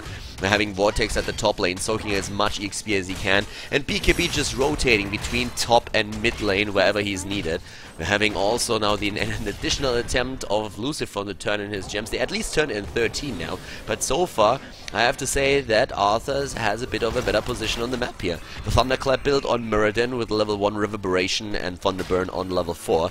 Both of the damage heroes going for Gathering Power on level 4. We're having Kalthas and Zeratul going for the build, so no auto-attack build for Black Scorp. Once again, Lucifron in trouble and has to jump away there. These rotations from Arthas are just really good. They have great coordination, and the one thing that really makes it so dangerous when they rotate us 4 on the map is just that CC chain that we've been talking about already a bit earlier. If you get that stun in from Uther, Tyrande, and then you have the burst damage from Jaina, you can do a lot. The turn-in, on the other hand, is completed by TeamLiquid, so they are suddenly starting to gain some momentum here. Black Scorp, again jumping back, is still envenomed, just barely healed in the last second here with his first aid. That was a close one, he just came in life. Jaina paying the price, going a bit too deep, trying to get the kill against the melee assassin. And now, of course, again TeamLiquid with a bit of a lead here, thanks to those web weavers that are currently descending for them. The level 7 talent is available for both teams, and that leaves us with the searing attack on Vala on the side of our Team Arthas. We're having battle momentum on Tyrael, no big surprise there. The Lunar Blaze for Tyrande, making it a bit easier to hit those lunar flares, and of course the range is really nice to keep her a bit safer when she tries to go for the stuns. On the other side, the Gust of Healing, a battle momentum on Muradin instead of the Piercing Bolt, which would have been the other option on level 7 here. And of course, already jump used on the Vikings, which just helps to keep them alive much more. Normally when you're having the web weavers against you, you see a lot of rotations on the map to try and burst them down, and that's exactly what's happening here. At first the team was focusing on the web weavers in the mid lane, top already be pushed by BKB, and at the top lane Vala has been doing a pretty decent job, but they lost structures, and that's something that you usually cannot avoid. A slightly inexperience for TeamLiquid, but it's nothing really too fancy just yet, because so far Arthas has been doing very well. They lost a couple of structures, which is giving Team Liquid a slight lead, but that's nothing that really forces a major advantage just yet. And with all these burst potentials that we're seeing here, Arthas could come back in an instant. They're trying to go for the team fight once again. This time the Red Web Weavers are descending since we have the turn completed by Arthas, and they're moving in already. Grand Paquette might be in trouble here. Andy Lendi, on the other hand, is a bit too far out as well on his Jaina. Way too squishy for that. Flame Strike hitting. They're trying to keep him alive. The double protective shield coming into play for Arthas, and that's really what they need here. And suddenly Team Liquid is super low. They're already losing Olaf here with one of the Vikings. Not too much experience through that kill, but still Arthas doing quite well here. We're having them with the Web Weavers de-pushing the bot lane. In the mid, they're trying to take down a few structures themselves. Black Scorp starting to move in from behind. The teams are not really too close to the heroic abilities just yet, so that won't matter in this fight. At the top lane, we're having the Lost Vikings de-pushing against the Web Weavers, but the mid lane, that's the one that's being crushed right now. Falcon poking with a Flame Strike over and over again. Lucifron just waiting for someone to overextend so that he can hit one of his Storm Bolts, but the rotation to the top lane has already started. The wall in the mid lane is down, and now Arthas is trying to crush the one at the top, and they've already been doing this. Taking down the well would be a very, very nice addition to that. You can gain a lot of pressure on the lane if you take down your opponents well and prevent them from healing themselves. Shadowstalk being used, look at that. Shadowstalk over potential Starfall on this map on Sevka, so that's an interesting one to take here. Cloaks your own team and makes the other team visible on the map, so that is actually really cool. Gives you a lot of vision, especially on Zeratul, of course, and helps you to lay a bit of an ambush there. Heroic abilities besides that, pretty much the norm with the Divine Shield on Uther, Strafe on Vala, Judgment on Tyrael for the initiation, and of course the Water Elemental on Jaina, which is just super annoying in itself. Blink Heal for Brightwing isn't really a surprise either, considering that we do not have a big jumper comp for Arthas. The only hero to really jump in this case is Tyrael, and usually you don't need your Emerald Wind to push him away. That's more reserved for limited compositions. Phoenix already down in the team fight here. Good stun against Olaf. He moves back with the Lost Vikings into the Longbot, but Lucifron is low, and wow, barely saved thanks to a quick Void Prism. BKB already jumping back in this case. We are seeing Divine Shield on Jaina, another stun against the Vikings. Olaf is already dead. Good stun here from Sevka. Really liking his Tyrande play in this case. Balog now going down as well, and both of the teams still on level 11. So a very close match that we're currently witnessing here. One of the things, of course, that's very special on this map on Tomb of the Spider Queen, besides the turning point on the objective, is up here at the top, the boss, also known as the Throw Pit. Up there, it's really dangerous to go for this, considering how small the map is. You can always try and contest here, and so many games have been lost by a team in the lead trying to take the boss and then suddenly paying the price because their opponents were able to interrupt them there. Blue Web Weavers descending again, and it is Team Liquid that is using the spiders this time. Maybe they can take down a fort now. Black Scorp still has 15 of those gems, and we're seeing already Arthas getting in position here, but what they want to do first is take the Bruiser camp, and they have good timing on that. So with this one, they can at least de-push the mid lane to a certain extent. We're already seeing Kuni-chan up at the front. The rest, though, is rotating to the bot lane, bursting down that spider, or at least trying to, and then they will move on up to the mid lane and then finally end up at the top, where we currently see Black Scorp soaking for Team Liquid.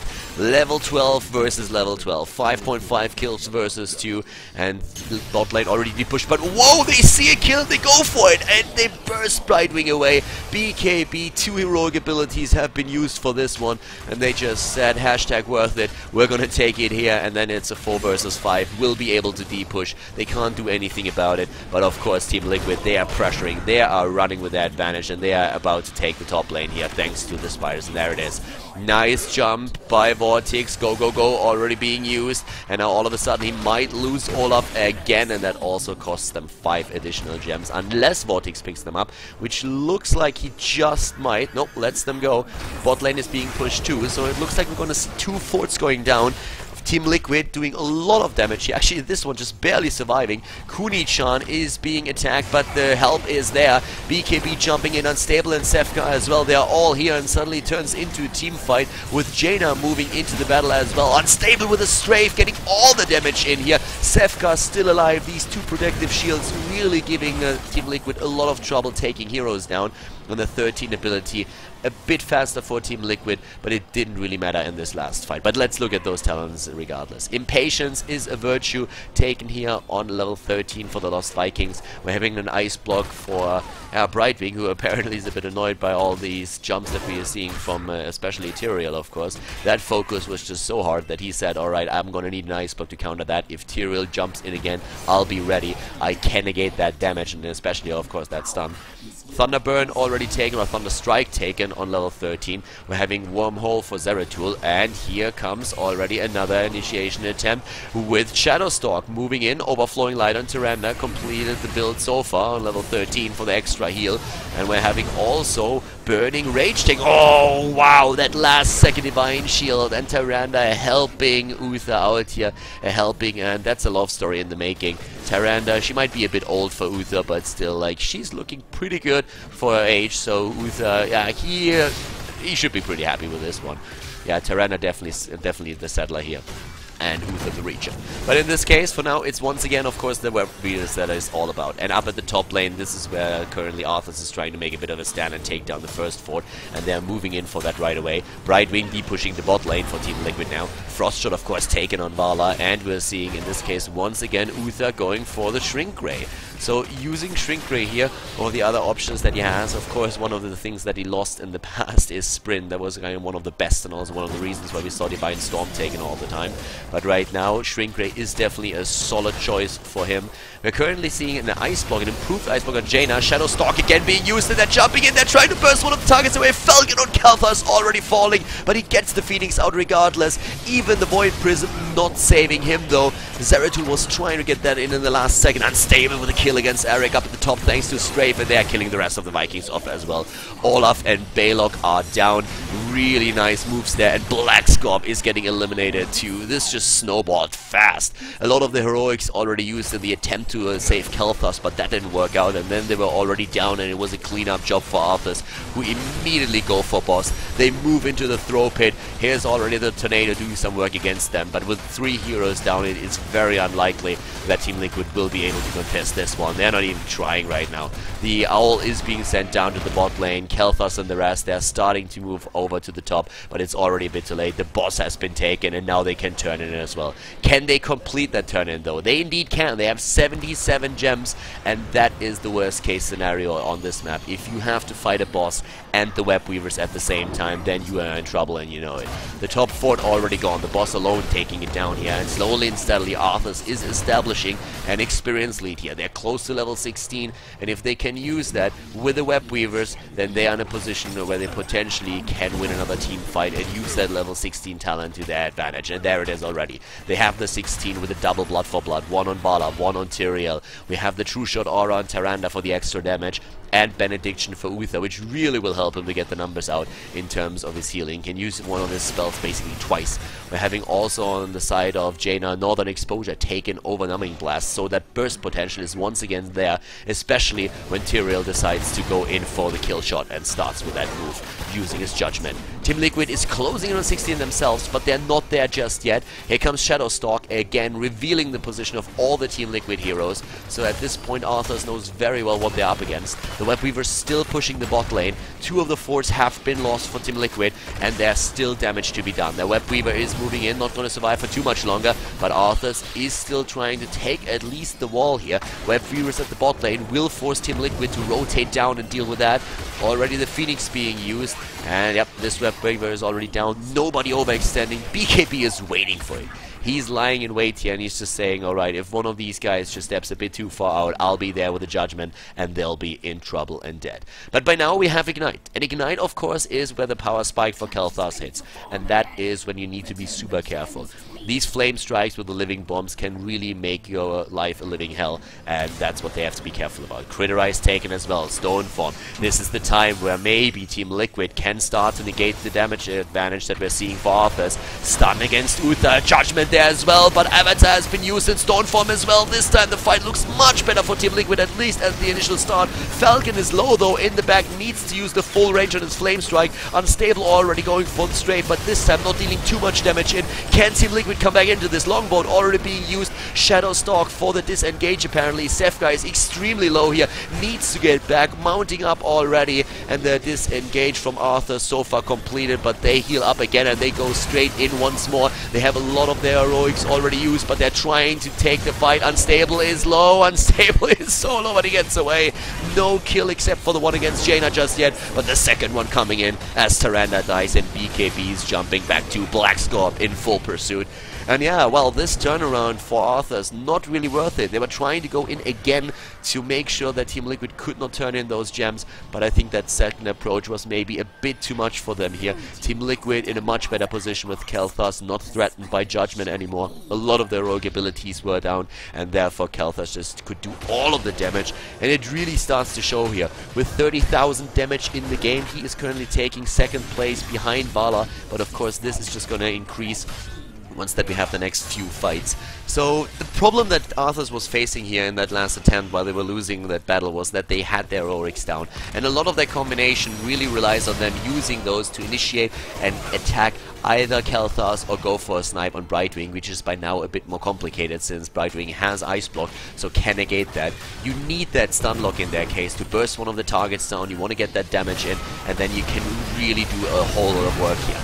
But so far, at least in the last fight, it didn't really work out, and at this point Team Liquid is starting to take the lead in experience, doing quite well with that. Even after that boss card that we saw from Arthas, they weren't really in a position where they could get too far ahead. The keeps are still all alive for Team Liquid. Mid lane has been burst away, top lane BKB was also making sure that those web weavers didn't do too much damage, but the bot lane, that is still being pushed, and that is really where most of the trouble lies right now for Arthas. They are losing the entire wall here. Kuni-chan, what is Kuni-chan doing over there? Uther just completed the brain fart. I do not think he saw where his hero was going. That must have been a bit of a waypoint problem, but he keeps himself alive, but just barely, and he had to sack one of his heroic abilities for that. So we're seeing Divine Shield already in cooldown, but well, better safe than sorry in this case, because he would have died for sure. I don't think he wanted to go that way, but apparently his hero decided otherwise. Now we're having still the Web Weavers defeated, and in this case now we're seeing 18 versus 18. Super close this game still. I mean, this is so close right now. 4 kills against 9.5. And once again, both teams are aiming for level 20, trying to get that. The boss is back up, by the way, so we could see them go for that. Shadow Stalk again being used by Tyrande, and in this case, of course, it also reveals that Team Liquid is not trying to sneak a boss. If they would have done that, then with Shadow Stalk and the Vision, we would have definitely seen a move by Arthas to try and contest it up at the top lane. Lucifron and Falcon are still there. Keep in mind that we have a full turn-in available for Arthas, so if they get to one of the turn-in points, they can get another set of Web Weavers to send for them, and that would put them in a pretty good position to take the first keep of the game, and they're trying to do exactly that. Lucifron is moving in already though. He gets one stun in. Here comes the Phoenix. Really nice Phoenix. Spot on. A for effort. So we're having them doing pretty well with that, and as long as they can make sure that there's no turn in, they're going to be in a pretty nice spot here. This turn in on Tyrael not completed. Can he jump away? Well, he doesn't even have to. Tyrande is helping him out with a Lunar Flare, so that's already working well. But it is that setup, of course, again. Andilendi somehow still dodging that Flame Strike. Not quite sure how that worked, because, well, Andilendi was right in the circle, and at least that's what I thought, but apparently I was wrong. BKB is being hit though, and well, he's trying to get into a better position here. Once again, Kuni-chan still hidden here. He can apply the first stun. They're trying to go for the one down here, going for Olaf, but jump being used. It's in cooldown right now, and Black Skull. Oh, there we go! Straight going once again for Brightwing, but as I said, Ice Block is the problem. On the other hand, the kill against Brightwing completed after Ice Block is over, and also Zeratul down. A double kill, and that was at the perfect time. Sefka is being kept alive. Oh, just for a few more seconds before he finally dies to the longbow. Kuni-chan is dropping too, and Team Liquid, can they turn the fight around? It looks like they can. Wow, they're losing Muradin though, and Unstable somehow is still alive. 20 coming to play, immediately being skilled and uses it to jump away, but BKB goes down. The gems are still everywhere. Team Liquid is losing all of theirs. It's a full team kill against the Spanish team. Only Eric is still alive and moving back, but they can complete that turn-in now. That's exactly what they're trying to do. Wow, that battle. These protective shields, and especially Uther, keeping them alive throughout the entire fight. Tyrande lived way longer than she should have, and Vala never even died, thanks to Unstable immediately scaling his blink, his Ball of the Storm, and blinking out of harm's way just a bare second before he would have died there. They are going for the pit, and they're trying to get it, but we have Zeratul and Brightwing back. Let's see if they can arrive in time to contest this one. This is going to be pretty sick. Both of the teams on level 20, 14 kills against 7, a double Ball of the Storm, Redemption, Hardened Shield, and Storm Shield taken on the side of Arthas. Blackscorp is starting to move in. The boss is nearly taken. Blackscorp is there. They're trying to push him back. Already Divine Shield being used. They're taking the boss. They're successful with it. But can they escape as well? It looks like they can. All of these heroes super low. Kuni-chan immediately going for the beatback. They didn't get a complete turn-in, but they have the gems. Well, they're close to having the gems that they need. Of course, Team Liquid lost a lot of those in the last fight. They're running it with a Ragnarok and Roll level 20 talent on the side of the Vikings with a Ball of the Storm on Kel'Thas. When we're having Storm Shield, Hardened Shield, and also Rewind on Zeratul taken. Looking at the damage, once again, to give you a bit of an idea what we're talking about here. We're currently seeing 47,000 damage on Kel'Thas. If you look at Zeratul, he's at solid 24k. Hero damage on the Lost Vikings, 32,000. Very respectable what Vortex is doing here in this game so far. And Vala with 42,000, nearly keeping up with Kel'Thas. Not too bad. Hero damage on Tyrael, by the way, pretty impressive here. 39,000 more damage than Jaina. That's definitely something where you can finally send home that letter to mom and say like, hey dear mom, today I rocked totally. I really worked for my team. And she's going to be proud of you. That's going to be a proud mother right there. Unless, of course, she hates video games, then you are in a bit of trouble because she's like, what? Why did you play again? I told you to do the dishes. You know how that works. But as is, we're having now Web Weavers descending again, and bot lane, well, Blackscorp and the entire Team Liquid is already set up here, but this could be a very important fight. An early Phoenix already, might be able to get a second one in at the end of the fight with that, and of course it's starting to be pushed. Oh, the Web Weaver's just barely outside the range of the Phoenix, that's annoying. So the Phoenix really didn't do all too much except clear the initial wave, and that doesn't help them really. So BKB moves in, well already down. Are they starting to rotate? Top lane is still being pushed in. Nice flame strikes here, helping out, and the stun again, but good jump from Vortex Vikings. Once again, another flame strike trying to deep push as much as they can, and Arthas is moving back. They took everything, well, in case of the wall, they didn't really do too much to the keep just yet, but they at least applied some pressure. And at the top lane, we're seeing the Web Weavers also moving in and dropping the first few hit points off the keep. So pressure and damage already done, but still the keep's all alive, and it looks like Arthas wants to go for another trap here. They're setting themselves up. Blackscorp, is he gonna move in? Brightwing is already there. Oh, good job by Grand Paquette. He was already like waiting for this one.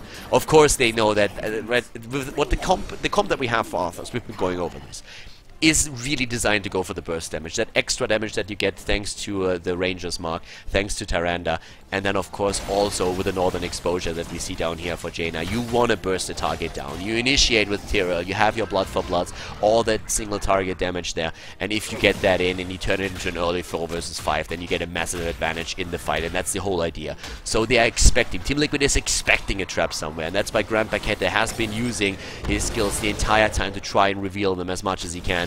Once again, the move into the middle here, trying to get maybe another pick. We're seeing the Bruiser camp also pushing their lane quite hard, and we're 24 minutes into the game. The boss is not going to be up for another 2 minutes, and as you can see here, oh, the Vikings might actually go down. A nice dodge on the flame strike so far. Only Kuni-chan has been hit there, but suddenly there comes the initiation, the healer isolated, and therefore the kill against Uther. Oh my god, they're getting the kill in already, and there. No, Zeratul is already dead. We're having also a kill against Tyrande. Uther, by the way, is still alive here. Tyrande was the one being sniped, and they are going once again for Brightwing, using Ice Block. but at the same time they're starting to lose the rest of the team. TeamLiquid losing Arthas here, and Brightwing might still be alive, but for how much longer? Not for long, as you can see. Brightwing down, Jaina dying. At the same time, a counter kill against the Vikings. Olaf is already dead. Lucifon is still in the middle of things though, but he's extremely low on his dwarf. He gets another stun in there, but BKB wants him. He wants him bad, and he gets him.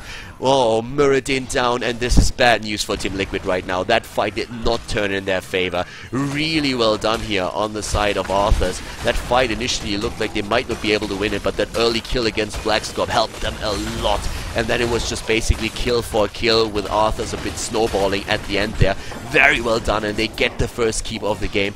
Keep in mind that the score in this series is a 2-1 right now in favor of the Spanish team. Arthas has to win it right now. They're doing a great job with that, and they're starting to take a bit of a lead, but this game is still so super close. In kills, there might be a big difference. Arthas has twice the amount of kills that we are seeing for TeamLiquid, but if you just simply look at the experience, you can tell that so far Liquid has done a great job keeping up with the opponent. Level 22 versus level 22, and any fight at this point of the game can really turn the favor in your advantage. Right now we're seeing the heroes move to the bot lane, apparently going straight for the Siege Clan camp. The boss is back up, by the way, just now coming out. Damage wise, we're having especially Kel'Thas at the front, but he is falling a bit behind here, which is actually quite interesting to see that, since we're currently having Vala doing the main damage in the game, 63,000. Very nice job that we're seeing from Unstable here. So he's getting a lot of DPS, and then Vala, by the way, didn't die once. The only hero in the entire game that didn't die once. A very, very impressive play by Unstable. Once again, moving in there. Blackscorp is trying to move away. Oh, dodges the stun this time. I'm really liking those stuns from Sefka. Oh, wow, BKB a bit too far out. That was not a good judgment there. The rest of the team not ready for the follow-up. Suddenly the Orog is down, and now TeamLiquid, they know that they can initiate. With judgment already gone, they don't have to fear that jumping on Falcon, and therefore they're moving in, trying to get the kills. Once again, Uther being isolated, moves back in the last second though. The Water Elemental slowing the onslaught of TeamLiquid down to a certain extent. Unstable once again with the zoning here, thanks to Vala, and they push TeamLiquid back for now. Wow. Crisis averted, I think that's how you call that, because yeah, BKB was a bit too fast on the trigger here. He was pretty trigger happy on that ult. That was way too early. Nobody was there for the follow-up. I guess he saw a hero that was a bit too far out and wanted to go for the kill, but nobody was ready for the follow-up there. And once the judgment was out of the game, then immediately TeamLiquid started, okay guys, this is our fight, but a good turnaround.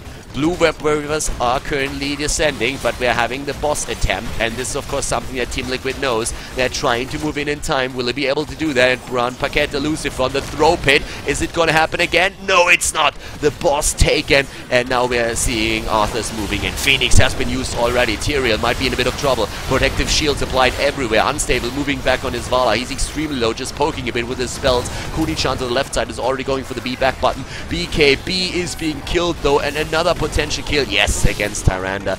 2 heroes down. Uther is still there. We're having him currently just like running on his Mecha Spider to the mid lane, trying to get it here. So it's a 5 versus 3 right now. But that boss is dropping the keep at the top lane, and that is the last keep that TeamLiquid had. The boss is going to move in for the keep right now, and TeamLiquid is faced with a very difficult choice, going back, trying to save the core. What they're going to do? A 28-minute boss is really difficult to beat. But TeamLiquid, they want to get a keep. They know that they have to do something here. They already lost all of their structures. They need to do something to even the score. Olaf is dying now as well though, and here comes the last second Void Prism to get Unstable out of the fight, since he was dishing out a lot of damage already. And the boss is still doing work. They're losing hit points already. They're losing a lot of hit points, 67% on that, and Arthas is just trying to make sure that TeamLiquid can't retreat here. They might be getting the kill against Lucifon, and yes they do, and every second that they can delay TeamLiquid from moving back counts. That boss might actually finish the job. 11% on the core, and that's not enough. 2 heroes are down, well, a few Vikings are down, and Muradin is of course dead, but now TeamLiquid could lose this game just because of that tenacious pressure that we saw the entire time coming in from Arthas when they were taking the keeps, when they're making sure to get boss after boss. The mid lane keep has been destroyed, the Russian team losing the first keep in the game, but at this point, do they really care? They could YOLO on the corner. It looks very much like that's exactly what they're trying to do. They're starting to move in already. It's a 4 versus 5 at this point, unstable already with a strafe, and we're having BKB moving in as well. They're trying to go for the team fight. They're not going for the right click just yet, but as I say, they jump in and they're getting a quick kill against the core. The series is tied once again. We'll see a final 5th map between Team Arthas and Team Liquid. Wow, what a game there. Once again, a really long game. Tomb of the Spider Queen, actually a very, very nice map for both of them. And the team compositions that we saw there, super aggressive from Team Arthas. They were trying to snipe heroes with the help of Tyrande, using Shadowstalk there even to lay ambushes, and they did extremely well. A back and forth game just the entire time with Web Weavers descending for both of the teams. But at the end of the match, it is the Russian team that is victorious here. Arthas taking the 4th game and therefore tying the series up again. We are going down to the wire, guys. Now it is map number 5 that we are heading into, and Blackheart's Bay is the map. One of the teams will win the grand final here, obviously. Which one is it going to be? Is it going to be Team Arthas or will it be Team Liquid? Arthas on the 5th map going into an Asmodee composition again, and this time even without a warrior, only running Tassadar with the Archon form at the front line, and this is going to be a good one. Team Liquid has shown several times that they're strong against Asmodee compositions, but of course, if you are able to stall the game out, if you are able to keep your keeps alive, then you can do so much with Asmodee in the late game. Can they overcome Team Liquid this time? Will Arthas win the final? Or is it going to be the Spanish team again that dominates just another series and wins a tournament? Game number 5, everybody. Blackheart's Bay, the final match in the Hitbox Invitational in this best of 5 series between Team Liquid and Arthas. Once again, the two teams going up against each other, and it is the last map of the series. To the left side on Blackheart's Bay, we have Team Liquid, the Spanish team, with Vortex again on the Lost Vikings, Black Scorp on Sylvanas this time, Grand Paquette on Bright being Lucifer picking Tyrael, and Falcon on Zagara. To the right side of the map, the Russians with Sefka on Tyrande, Unstable on Kel'Thas this time, Kunichan again on Zeratul, and Asmodee played once again by Andy Lendy as BKB is playing Tassadar. And well, if you actually paid attention to what we are seeing here in regards to the lineups, then you might have picked up already on the fact that we do not see a tank for Team Arthas right now. It's actually a strategy that has been played a lot, especially in the last few patches, where teams were trying to use in fights Tassadar as the only frontliner or with the Archon form, and it's something that can actually really work out. Of course, another thing that they are running here is the combination with Asmodee and Tassadar so that they can get the stacks for the waves. Really interesting lineup that Arthas is playing here, and they are taking a bit of a risk with this, but they might be rewarded. As you can see already in the middle, we have the big fight between 4 team members of each team, as at the bot lane the Lost Vikings are going up against Kunichan. Zeratul fighting against 3, and up to the top we're seeing BKB just trying to burst this away. Another interesting fact is also that we're having an Owl build on the side of Sefka this time for Tyrande, not going for the Hunter's Mark. Of course, the composition that they're running as a team here doesn't really make for too much of burst damage, so you want to have that Owl that gets a bit of extra damage in, and you can always use the Owl too to just cancel out tribute turn-ins, or not tribute turn-ins, but of course coin turn-ins, which can be really, really nice for the team. So a very nice setup that we have for them here, and keep in mind that especially later on when you have Zeratul and you get a setup with the Void Prison, you can do a whole lot of work here thanks to Phoenix, Flame Strike, and also the Orb of Annihilation. If you time it perfectly, then you can do quite a bit with that. But we've been talking about this. Team Liquid is extremely good against Asmodee plays because they know how to handle that, and they usually try to end these games early, as you should, and this is no exception. Zagara and Sylvanas in one team that already promise a lot of pushing power, and you can see it in action right here. The first tower already down in the mid lane, a stun against Falcon, though they're trying to go for Zagara, but they're not able to take him down just yet. But they lost the first structures in the mid lane, the tower is already out of ammunition, so very aggressive play by Team Liquid. You need to make sure that you shut down the Asmodee comp as soon as you can in those games, since when he has his stacks up, then you are in trouble in the team fight. So momentum is everything in a game like this, and Team Liquid is very well aware of that. We saw them play against an Asmodee composition already earlier on today, and they are going to try to really get kill for number 1 already for TL here. Level 4 hits a bit earlier for the Spanish team, and the Russians, they are just trying to get their stacks in. Up at the top, it's that super duo that we've been talking about, Tacita and Asmodan. Getting the waves low with the Storm and then immediately throwing an Orb of Annihilation afterwards so that you can get those additional damage points on the fat hero. They've all completely gone on the other hand, and of course that's very dangerous on a map like Blackheart's Bay, where the objective attacks these structures directly, since every turn-in is just going to do so much more work, especially to the inner circle. Right now we're having the level 4 talents coming to play for most of the heroes, and it is again for Kuni-chan, the auto-attack build, going into focus attack on level 4 after he took Regeneration Master on level 1 for his Zeratul. Looking at Kel'Thas, we're seeing still Mana Addict on level 1 and Gathering Power on level 4.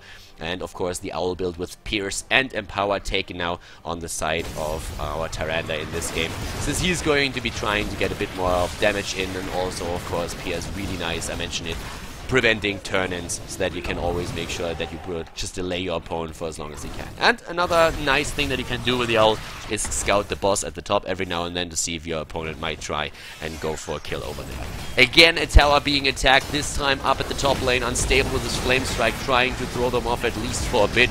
Chests are spawning again. 7 coins versus 8 coins so far, but only 5 coins turned in on the side of Team Arthas. That's all that we've seen up to this point. We're having Amplified Healing taken on Tyrael. Lucifer, of course, running as a solo tank here, and therefore that's a talent that he desperately needs. We have Reconstitution taken on level 1 for Zagara with a Rapid Incubation on level 7, not going for the Endless Creep there, but still on level 4 the Envenomed Spines for the extra damage and range. Unstable Poison for Black Scorp's Sylvanas, so that he can get a bit more pushing power against those waves, eliminate them immediately. And since pushing is really what they want to do here, apply that pressure on the lanes against Team Arthas so that Asmodan doesn't get his stacks up too fast. This is exactly what he needs. A great talent to take. If they would go up and against Illidan, another good option would have been to go into Remorseless, the follow-through variation that Sylvanas is running.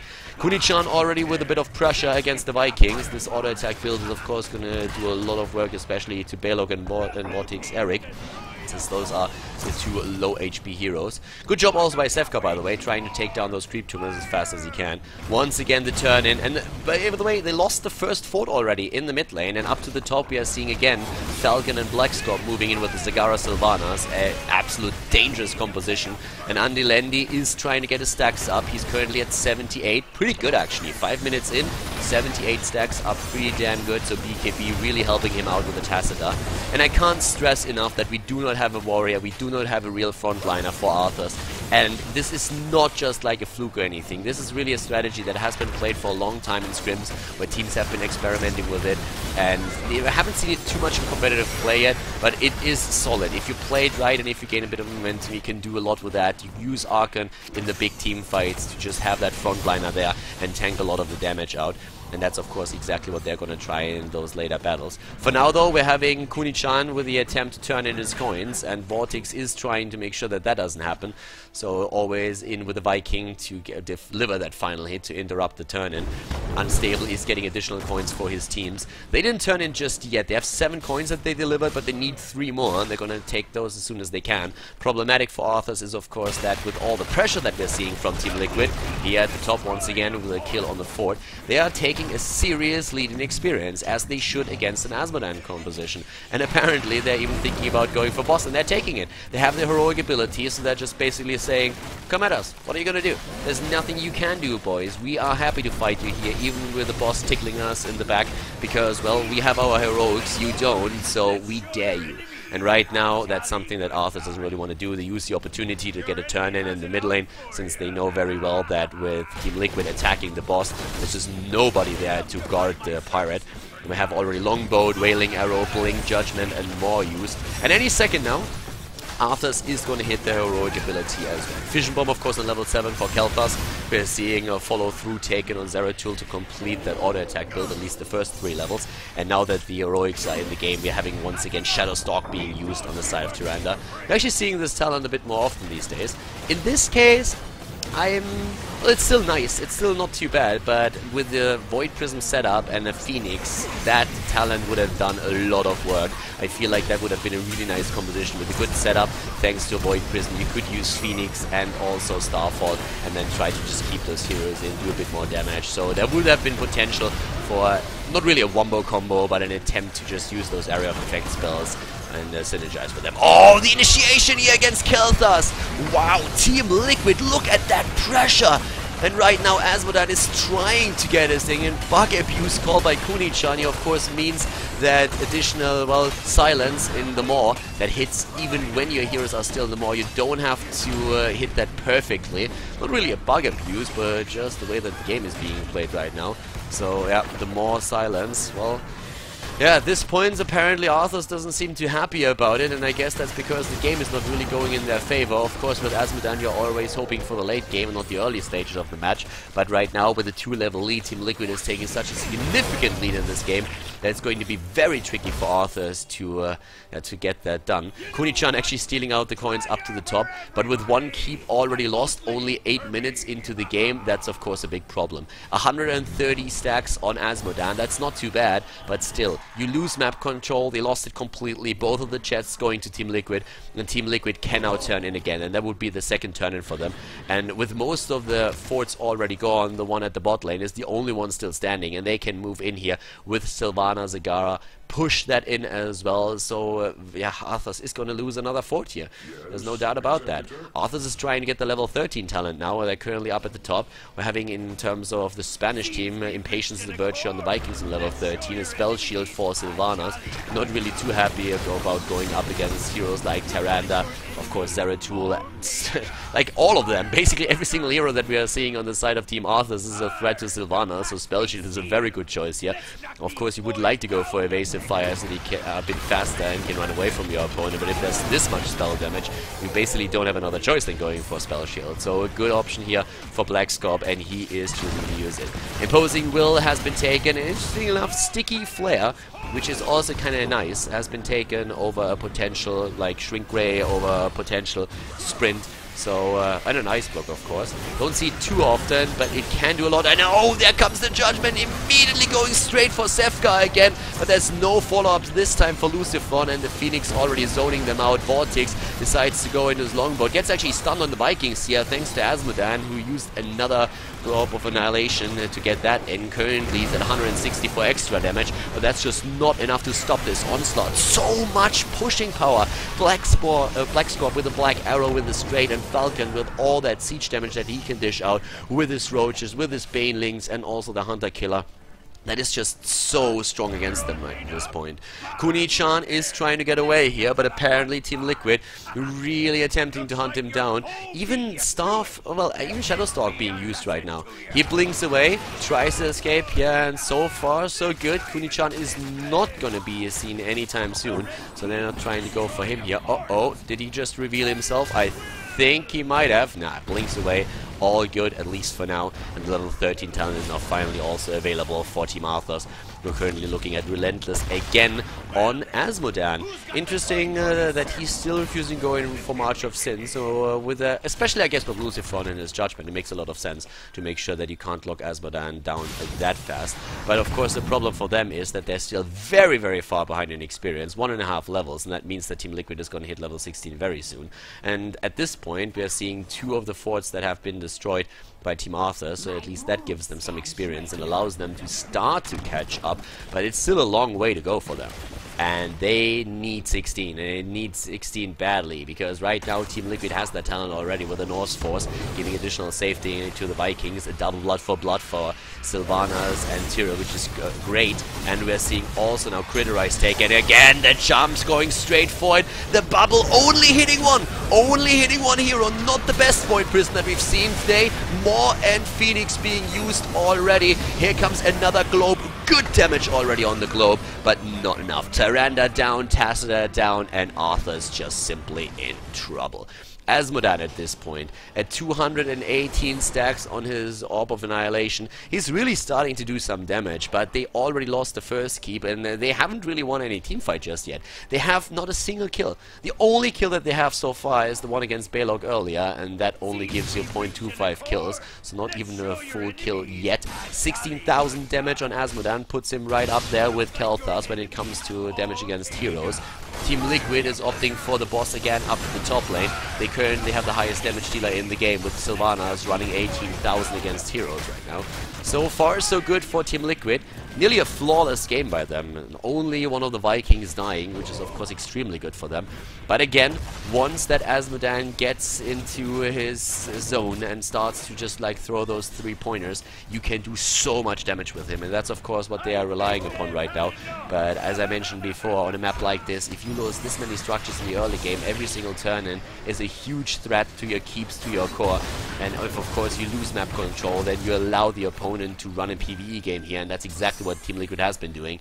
They have been just like using the turn-ins, and now they're going for another keep. They're moving in at the mid lane. They have Zagara, they have Sylvanas, they're using them again as the bots is moving in towards the core. Great timing here for them. There's no way to defend the keep. In the back we have Kuni-chan waiting for a potential Void Prism, but there's very little that he can do here. The rest of the team needs to defend against the boss. That's exactly what they did. The chests are up on the map again, and already a few of the Vikings heading over there. And with all the map control that they are currently having, TeamLiquid just says, alright, we're going to take this camp here as well. We're going to steal that away. Thanks for the 2 coins. Very much appreciated. 10 coins that they have currently. They need 6 more for a turn-in. And guess what? They're easily going to get them, since there's another chest on the bot lane still. But 16 talent is now ready for Arthas, so they might try and contest that, since they're now running with not only Dimensional Warp but also Prescience on Tassadar.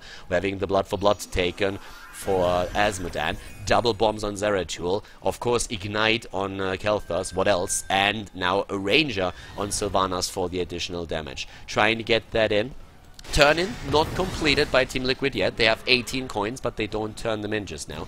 Asmodan is in the back trying to defend, and of course even stacking additional damage points onto his DPS. We're having him at 266 extra damage now, and he really needs to hit those things in those team fights. If he hits 2 or 3 early on, gets 2 or 3 of those orbs in one fight, they might be able to turn things around here, but it's definitely an uphill battle for all of them. But they have the same talent. That is maybe exactly what they need here. We have still the pressure by TeamLiquid. Of course, keep in mind that those Vikings are very low in HP, so a good orb can do a whole lot of work. This one, unfortunately, didn't do anything, didn't hit. TeamLiquid was already moving back, so Asmodan not hitting too much damage in this case. But still, the next fight could decide a lot. Think about TeamLiquid, for example. If they lose here, if they lose a fight, then they lose all the coins. Look at that hit that nearly instantly took down Eric, and the Ranger Owl nearly took him out there, but just with a jump in the last second, Vortex saving them. That's a lot of damage that you can execute from a long distance. Look at that DPS that we're suddenly seeing in those fights from Asmodan. He's currently looking at 33,000 damage, and that's exactly what we've been talking about. Can Arthas turn this around? Asmodan has 268 stacks still, and he's getting even more in. Gets another few hits there. That black pool is doing so much. The problem for Arthas is they already lost 2 keeps. If you run Asmodan and you are able to let your keeps live, to keep them alive, then you can do so much damage later on, but they are already under pressure, and it's very, very tricky for Arthas to just move out against those waves that are constantly pushing in towards the core and include Asmodan in the fights. So a very tricky match at this point for them, but they have the potential to come back here. Asmodan is stacking up even more damage, and if he gets those globes in again, those orbs in the last few matches, there's another good one. Well, only hitting 2. Actually thought he might hit all of the Vikings, but it didn't. Of course, Tyrande by now also at 20,000 damage thanks to these owls just poking the entire time. It's just so much damage from a long distance that you can run with this, and it's very tricky for your opponent to engage into a battle. They have to make that choice early, commit to the fight, and they can't just linger around for too long. Turn in now on the side of Arthas. They won't be able to get the complete turn in just yet, but chests are spawning, and with the camps ready at the right side here where Kuni-chan is already active, they could get that turn in, and that could potentially drop a keep in the mid lane if they're able to supply a bit of additional damage. So Arthas might be able to come back into this. The level 20 talents aren't ready just yet on the side of TeamLiquid. So far, it's still 16 versus 16, but Lucifer is trying to turn in 12 coins. Ah, nice hit there. The shield, on the other hand, absorbing most of the damage. And an Owl, once again, channeling that out. Really nice to see what they're doing with this. But Vortex, now he moves back. He moves into the fight, cancels the for 1 second. And Lendi is waiting for another globe. And yeah, but there's nobody there. 10-second cooldown, therefore, of course, once again, level 19 versus level 18. Oh, hero kill against Olaf. Yeah, that Owl, that hurts. These Owls, they do a lot of work, and talking about work being done down to the bot lane, the D-push is still strong, and that means 290 damage, 290 extra damage on the side of Asmodan now, who will, of course, start to D-push these lanes even more. The turn-in is there, won't kill the keep just yet. If they could move in with a few heroes and apply some additional damage to that keep, they would be able to drop it, but for now, every structure that you take out, of course, counts, and that's the mantra that they're running here. Just kill those structures one by one, be patient a bit, but with 31 coins on the side of TeamLiquid, you need to be careful. The only keep that is still alive for Arthas is the one in the bot lane, and that is already very much exposed, the wall nearly broken.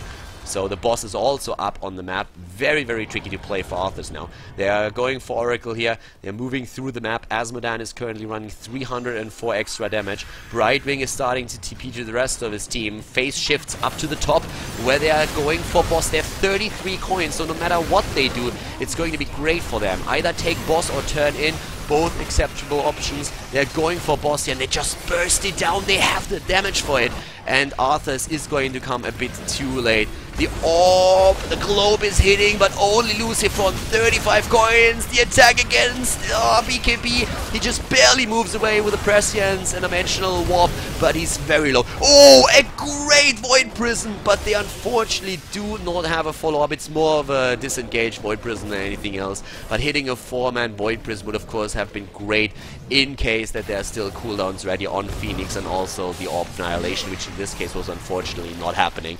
But yeah, that's a Void Prison that he could maybe hit again later on. The problem is, for now, they really need to survive first, and that's not going to be easy. Level 20 is there. Ragnarok and Roll already taken. Rewind on Brightwing for the double polymorph. We're having Asmodan getting kind of low. Did a lot of damage in this game already. At this point, they're really just trying to defend, and the boss is already starting to move in. Zagara is dead. They killed one of the heroes. Shadowstalk is coming to play once again, but TeamLiquid is going straight for the core. Is trying to finish it right now. Can they win the best of 3? They can. GG well played. Already called by BKB, and this is game. TeamLiquid wins the best of 5 against the Russians. They win the Hitbox Invitational. Congratulations to TeamLiquid. Well played, and GG.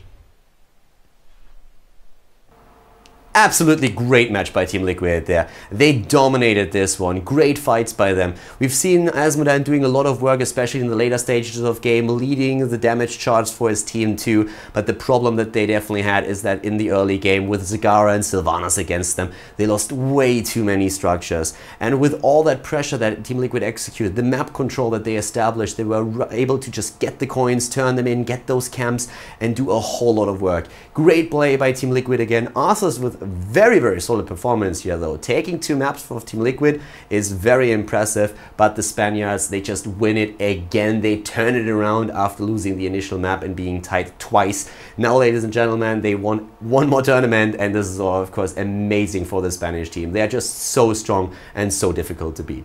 Thank you very much, everybody, for tuning in. We had a very long series, and I hope that you enjoyed it. If you did, make sure that you give the video a thumbs up on YouTube. If you have any questions about the compositions, don't hesitate to drop a comment in the comment section, and subscribe to KhaldorTV if you haven't done that yet.